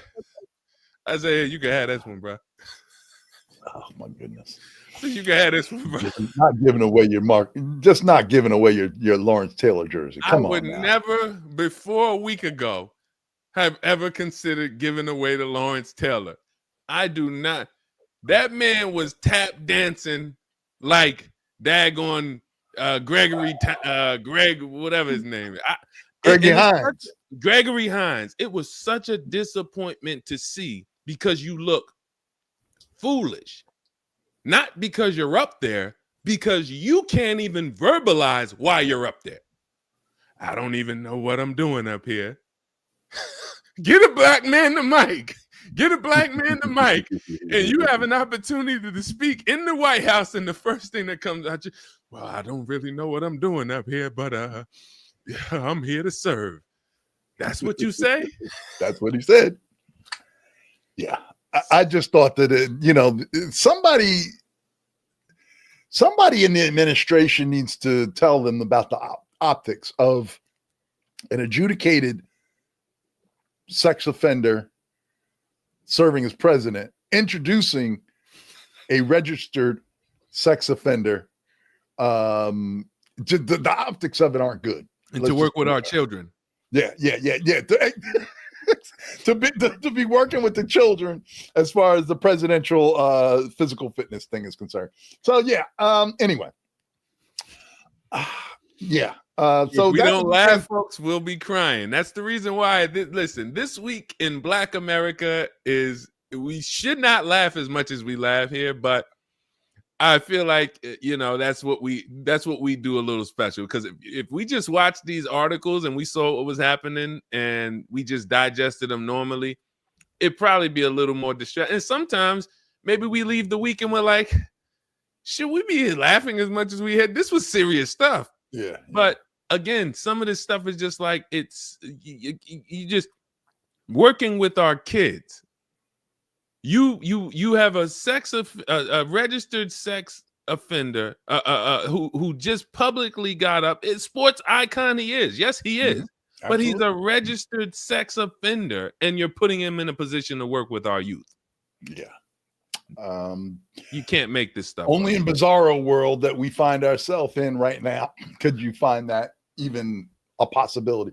If you wrote this for Hollywood, they would be like, nah, this is ridiculous. We couldn't write this. No one's gonna believe this. Nobody's gonna believe this. And yet, here we are. Anyway, moving on to Alligator Alcatraz, as it's so called. A federal judge has put a 2-week moratorium on any construction at the Everglades-based immigration detention facility known as Alligator Alcatraz, or as I like to call it, Alligator Auschwitz. So apparently, so this is amazing, right? They threw up this detention center in like 8 days or something ridiculous in the middle of the freaking Everglades, right? Alligators, all types of crazy wildlife going on down there.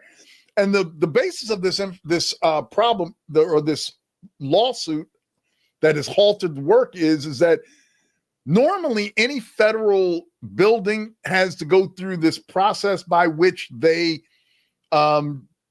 judge what the environmental impact is going to be.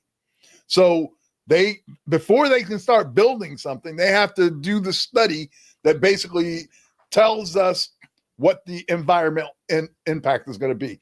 They did no such thing with Alligator Alcatraz here. They just threw it up, like I said, 8 days, yet we can't find any place to put the homeless. But we can build this detention center in 8 days in the middle of Alligator Alley, as I think they call it. And yeah, so anyway, this is probably not much. They'll probably overturn this in a couple of weeks and they'll be allowed to go back to building.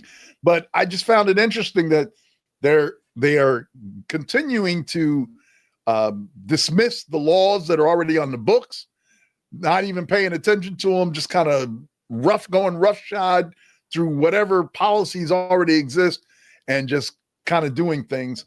And here we see Alligator Alcatraz as the latest exhibit of such behavior, where they're just throwing stuff up, ignoring the rules, and in fact, trying to circumvent the rules.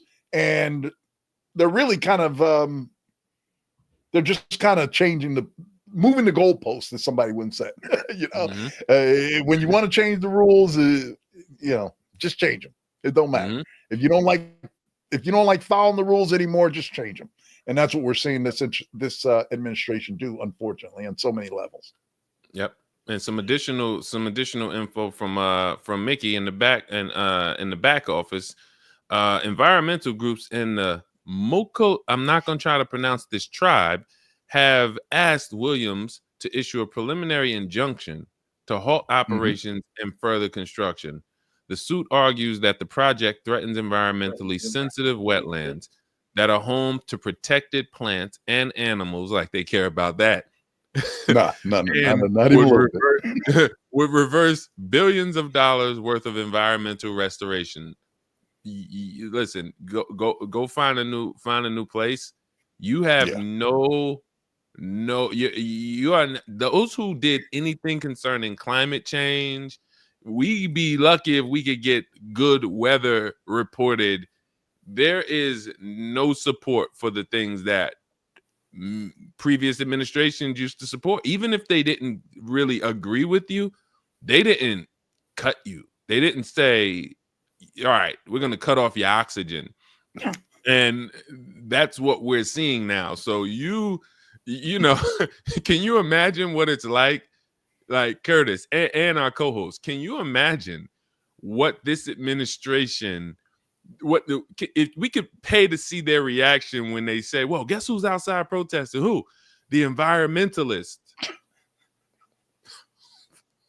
What? I could see the burst of laughter because again, and here's the unfortunate part. I'm not going to leave it like that. The unfortunate part is you put yourself in a position to be starved. If they can feed you, they can starve you. If you exist on government funding and you did not create a plan for self-sustainability, you didn't get enough stakeholders involved to where you would have permanent funding. This is not a good time for you right now. So anybody who's doing anything, if you are remotely going to look to partner with the government for subsidies or for funding, you should have your own revenue plan. And if your revenue plan doesn't lead to, in a short period of time, you getting off of dependency on government funding, maybe the government funding gives you a surplus, but if your existence is solely based on you getting government funding, then when you are in this situation, you are basically just waiting to die. Y'all might have another 80,000, 200,000, whatever, however much y'all got last year from the funds. Oh, we got 8 million, we got 2 million, but they know that's going to run out and they're just going to wait for you to spend the rest of that money and then you're out of here. So if, again, any cause, good, bad, the last thing you should be, you could go get a grant, but your plan needs to involve, when the grant money is gone, when the federal money is gone, how do we exist? And we're seeing right before our eyes a bunch of groups that just did not have that plan in place. And they really are not going to have a voice in a couple months. When that money runs out, it's going to be less and less people. How many people out there right now? Man, it's 200 of them 6 months down the road. How many people? It's 40. How many people a year from now? It's only 3. It's the founders. That's it. That's it. Listen, moving on. There's so much going on. It's just crazy. Just a couple more things we want to get to before we end up, and we're right at the end here. There was some great comments from our co-hosts, as always. But they do want us to be dazed and confused while they pick the country's pocket. That's exactly what we're seeing happening here. Want to get to Representative Jasmine Crockett and almost tie this back to a little bit of what we were talking about earlier. As you all know, she's the representative from the great state of Texas, and she's very vocal, Black woman, very intelligent. There's a clip, WAAY-31 News has a clip of her basically calling the president names, which I don't know if I normally would endorse such a thing, but I think we're in the time now where name calling is okay, because we're in a period where the president is dealing in juvenile tropes, calling people names, saying things. Oh, you're a mean, nasty person. That's a nasty question. Come on. You're the president, for goodness sake. But Jasmine Crockett, in a fiery rebuke of the president, employing a provocative metaphor and likening him to a Timo, is it Timo Hitler? Called him a Timo Hitler. Don't mess with no black women when it comes to playing the dozens. I'm just going to put that out there. Because she's been coming for him. She's the one that did Marjorie Taylor Greene dirty last year, calling her what the BBBB. Yep. So she clearly she got some bars. Permanently is trying to. That's why every time you see Marjorie Taylor Greene, you look at her face and then you just got to look at her body. You got to see, has she changed this? Nope. She still hasn't changed. What was it? Bad built, bleach, bad beach blonde, bad built, bad built. Just off the top of the dome too. Just that's off crazy. The top. Listen, if this politics thing don't work out, she can definitely go and be a freestyler. You can tell she used to hike. You could tell. You could tell. Absolutely. And again, that's us. That's us. Look at President Obama. You didn't want no wars. He don't want no war words with nobody. But he didn't really want no war words with Kamala Harris. No. You can't. You're not gonna win with us. We're not them. Like we're not from that culture. Like we grew up. We knew you coming to school. Yo, look, bro. Okay, you rocking the dirty sneakers today, huh? Like that's just what we gonna do. So, but go ahead. Sorry. No, so I just think that this may be all right. Jasmine Crockett, and her name has been on the president's lips a lot since he's been in office, and just his first 6 months, he's made several mentions of her specifically. Now, this is a representative from the state of Texas, a congressperson from the state of Texas, and yeah, Why is he so preoccupied with her? I have my own thoughts on that, but this may be why we're seeing this mess in Texas right now with them trying to get five more seats out of Texas by getting them to redistrict. One of the districts that is directly impacted is Jasmine Crockett. So he may be doing all this just to try and shut her up, because there's really no other. If keeping all things the status quo the same, she would probably get reelected. So he's maybe trying to find an end around on that to get rid of Jasmine Crockett, because she's been a vocal advocate for the other side, or a vocal proponent against what this administration is doing, and she's been calling it out. So we stay in tune with what's going on with Representative Jasmine Crockett, and we're going to see, obviously, this whole Texas mess plays out in the coming days, weeks ahead, with what's going on down there. But just keep in mind, it may be just to get rid of Jasmine Crockett. And if you look at this video, when you see her speaking with all of these Democrats behind her, she's leading the charge. She's like, hey, this is y'all want to know where the Democrats at? They right here behind me. Y'all want to know where's the fight? It's right here. The thing is, you weren't these the same people who were or some of them that was saying that she was not good for the party just like a month, 2 months, when we talked about this? They denied her leadership. She wasn't a team player. Yeah. That was the actual. That was the terminology used. So, what's really going on? That's really what I want to know. And I think I'm going to always revert back to the fact that we have people who claim to be two teams. That's really one team. I think Anita might have had this. This is what I was going to allude to earlier, that I think he likes that chocolate milk. That's why he got Jasmine Crockett's name in his mouth all this time, because he wants that yoo-hoo.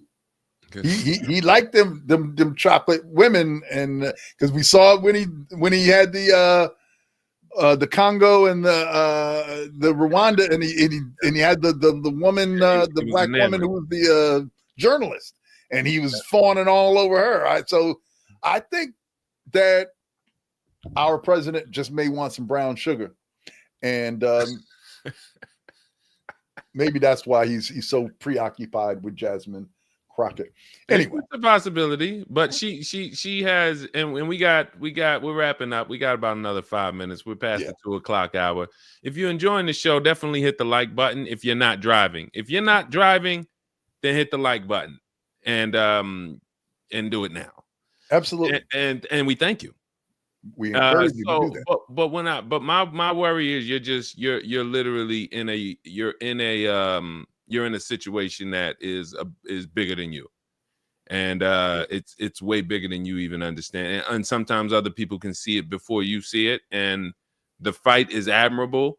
I admire the wisdom and the outspokenness and the background of Jasmine Crockett. But when I look at what they said about her just 2 weeks ago or 3 weeks ago, and now she's the frontline person. Are these people behind you, or are you just are you the one that makes it look like we're putting up a fight, which is how we want it to look? So for the optics, we want a Cory Booker screaming every other social media post. For the optics, let him do that. Don't put him out, because if we get rid of Jasmine Crockett and we get rid of Cory Booker and we get rid of Gavin Newsom, then it could look like what it is. And so I think they're allowed to exist in their disgruntled fight for the people identity, because they plan for that. They plan to have a couple, but those three in no way, shape, or form can move the needle, because we're all one over here. And so that's all I got to say about that. Yes, indeed. Well, anyway, we're almost to the end here, and admittedly, when I put this on the show, I figured at this point in the show that we would be well into our foolishness bag. So, women in the state of Florida, beware. Henry Betsy Jr., a 50-year-old Florida man, was sentenced on July 31st to 2 years of probation after pleading guilty to felony bigamy. Bigamy, that's multiple marriages. So for secretly marrying 3 women, none aware of the others in separate counties. His deception unraveled when one wife, Tanya, discovered the other marriages while searching county records rather. The women whom he met on dating apps, like Tinder, Stir, and Match.com, accused him of financial exploitation. In court, Betsy expressed contrition, but the women questioned his sincerity. He was also ordered to have no contact with the women and stay off social media. This, according to the Black Information Network and people.com. So if you are in the great state of Florida, beware. He got game because he got 3 different women to marry him. And one of them was like really short period of time, apparently, that they were online, and then he got her to marry her like 4 months later. So I don't know. Curtis, they told brother to stay off social media. Listen, that was part of his court deal. You know, you can't be out there tendering people and doing the whole Match.com. Stay off of them sites.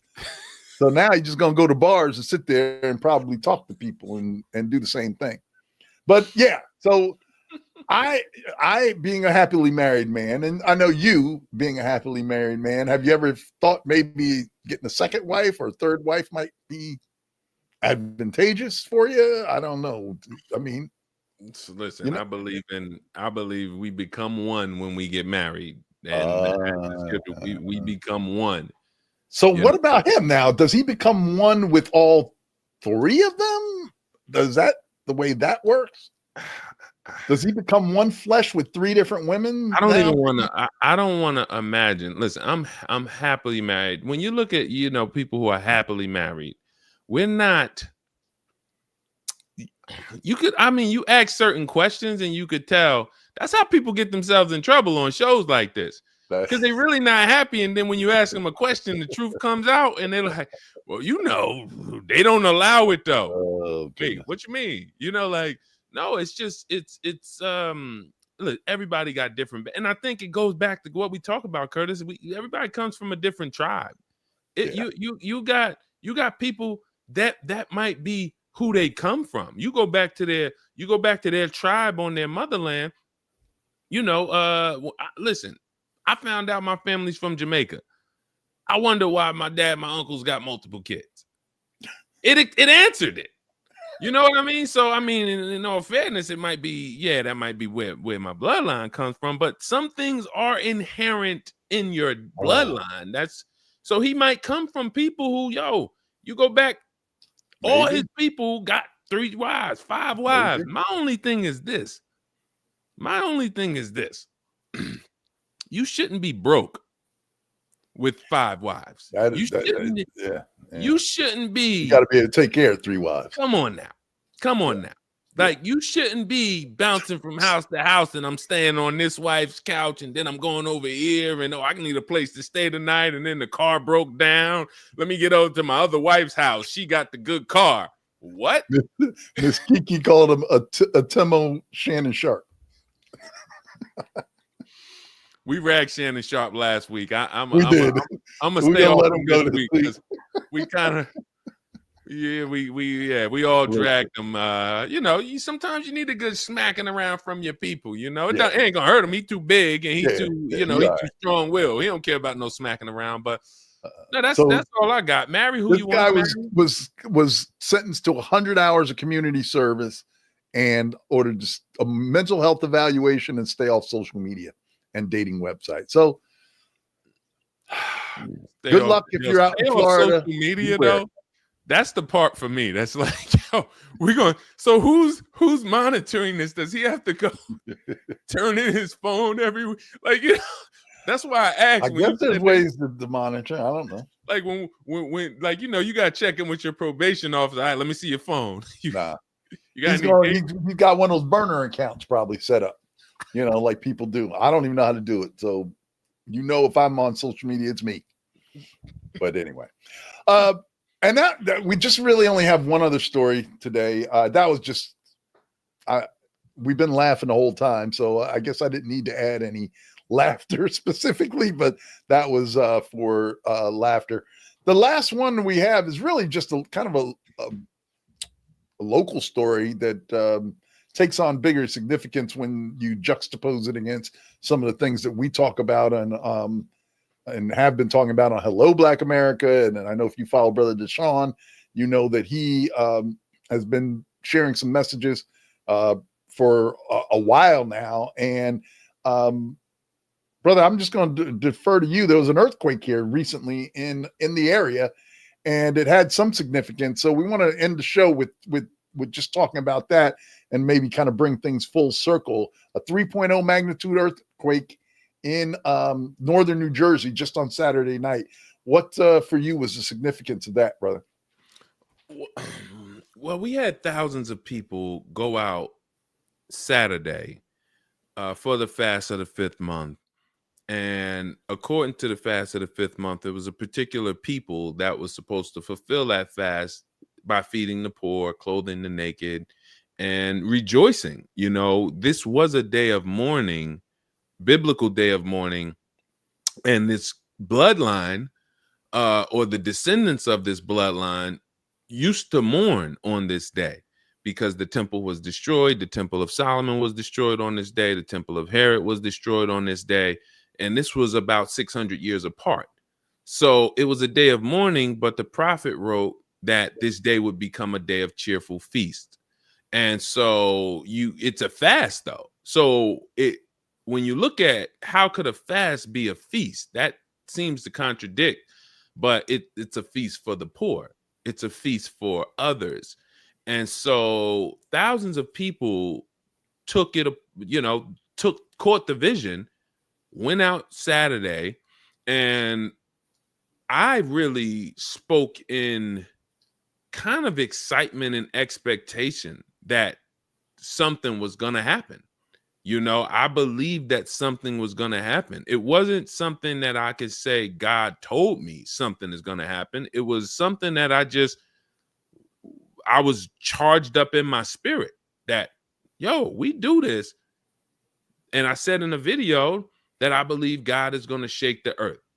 Now, mind you, some people thought I was saying Jesus is about to come back. Some people thought I was saying the whole earth was going to shake. I think if somebody had asked me, if I would even ask myself, because I kind of spoke it and I didn't really, if you'd asked, hey, one person asked, is it going to be, are you saying it's going to be an earthquake? I said, no, that's not what I'm saying. I just believe something's going to happen. It was one comment. But when I said shake the earth, a lot of people said, well, you said there's going to be some type of earth shake. So I said, all right, well, we'll see. And the fact that it happened a few miles from my house the minute maybe 2 hours after we started the fast, it meant something for me because I didn't even know about it until I went to social media and people were tagging me and saying, hey, yo, did you just feel an earthquake in New Jersey? Or no, because they didn't know I was in New Jersey. They didn't say, did you feel it? They said, yo, it was an earthquake in New Jersey. Now they don't know I'm in New Jersey, 10 miles from where the earthquake happened. So that particular event, depending on who you are and where you were, had more significance than others. If you were in the other side of the country, it wouldn't have mattered. If the earthquake happened in California, it wouldn't have mattered as much to me. It would have been, hey, all right, we got an earthquake at sundown or shortly after sundown. It would have mattered to me, but not the people in New Jersey as much. But those who saw the video and who believed that God was actually going to kind of put in any way a stamp of approval on what we were doing, When they felt the earthquake, it was the first thing they thought of. Like, Right. whoa, we went out and fasted, and yo, it's an earthquake right now.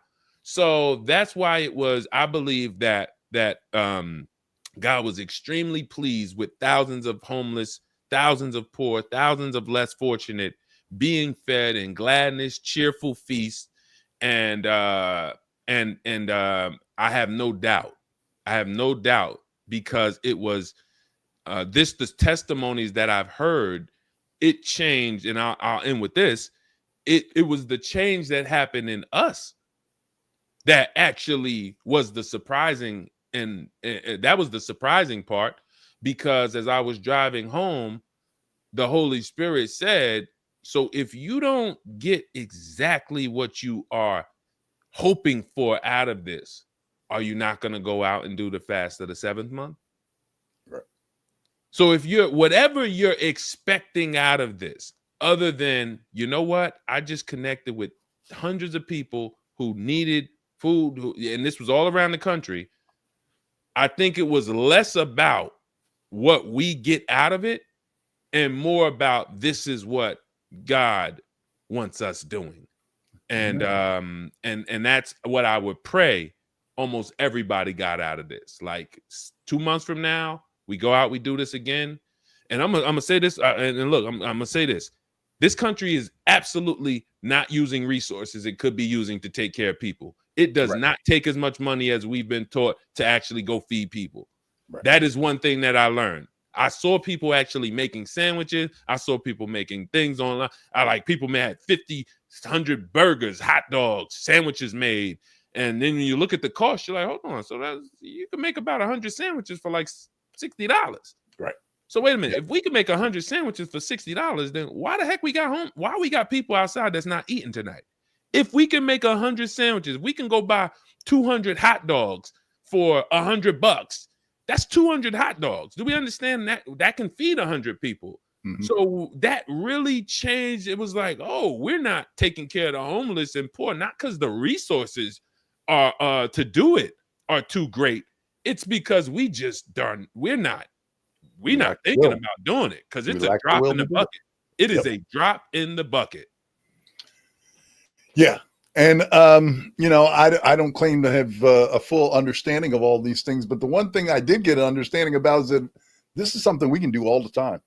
You can feed people. And I know this is something I've struggled with. So I've had to ask God to help me, to move forward in this regard as well, as being a willingness to help others. And so, we continue to watch and pray and grow, develop who we are, and hoping to hear from God. And I hope that you are in that space right now as well, that you're just trying to do God's will. And because we're in crazy times. If anything that we've discussed today should highlight, we are in demon season. And for sure, now more than ever, you need to be seeking the will of God. We've been talking about a lot of things today. Go out and check out the jointhecall.org, rep2025.org. These are, we are talking about things, but there's action behind them. So there's all types of activities going on. We're talking about some of them. You won't hear about all of them in this forum, but we want to encourage you to take a look at these resources that have been developed and continue to watch and invite God's wisdom into your life. We do this every Friday, 12 o'clock. We want to keep you up to date on what's going on. Over 4,100 comments petition for signatures, you, brother? Over 4,100 petition signatures, everybody. 4,100. And it's been a little over 3 weeks? No, we did about 3,000 the first month. We're probably going on 6 weeks now. Okay. So we're about going on 6 weeks. This is over 4. So if you go to jointhecall.org, this is the formal gathering of people who we are leaning on the administration to send us out, send the descendants of the slave trade out with our reparations, partnering with Liberia or Sierra Leone as the host nation. $50 billion in subsidies over a 7-year period, $10 billion in subsidies for military, for schools, $1 billion a year for military aid and defense. So actual nation building partnership between the United States and either Sierra Leone or Liberia. So jointhecall.org. We will be in DC October 18th in front of the White House. So that's a Saturday. We'll be down there making our voices heard. We'll be down there praying, and we'll be down there, declaring that we believe this is prophecy. And however God does it, we are going to lean on President Trump sending us out of this land with our reparations, and us going to build in a more peaceful environment where, we'll broadcast to you from Black America, because wherever God takes us, that's going to be Black America. That's right. That's right. So we'll still be live from Black America. That's just right. ain't going to be on this soil. That's all I got, Curtis. You could take us out. Yeah, when you, of course, when you go to those different sites, make sure you hit those like buttons. It does help the algorithms. It does expand the reach of our show. So we would love to see you do that when you go to jointhecall.org or rep2025.org. I don't see any likes right now, y'all. Maybe y'all looking for the love button. Maybe y'all looking for the love button. No, because I'm gonna listen, y'all. This is family here now. We could talk as family now. Yes. Wait, it ain't no love button, so you got to hit the like button. Go ahead, Curtis. Get this man off the mic. Listen, we had a great time, as we always do here on This Week in Black America. Enjoyed the impact, the input of our co-hosts, as we always do. You are a pivotal part of our show. We thank you so much for just your input. You're sticking with us.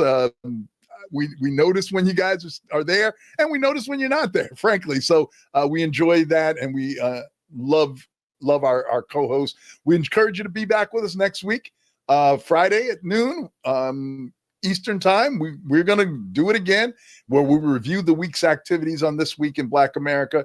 So we thank you again for joining us. For my brother Deshone and myself, Curtis Cheatham, we want to thank you for joining us. Our crack team, the Meraki Media team, couldn't have done this without you. So we thank you for being in the background and making things run smoothly. Hey, we'll be back again next week on This Week in Black America. Until then, we'll see you.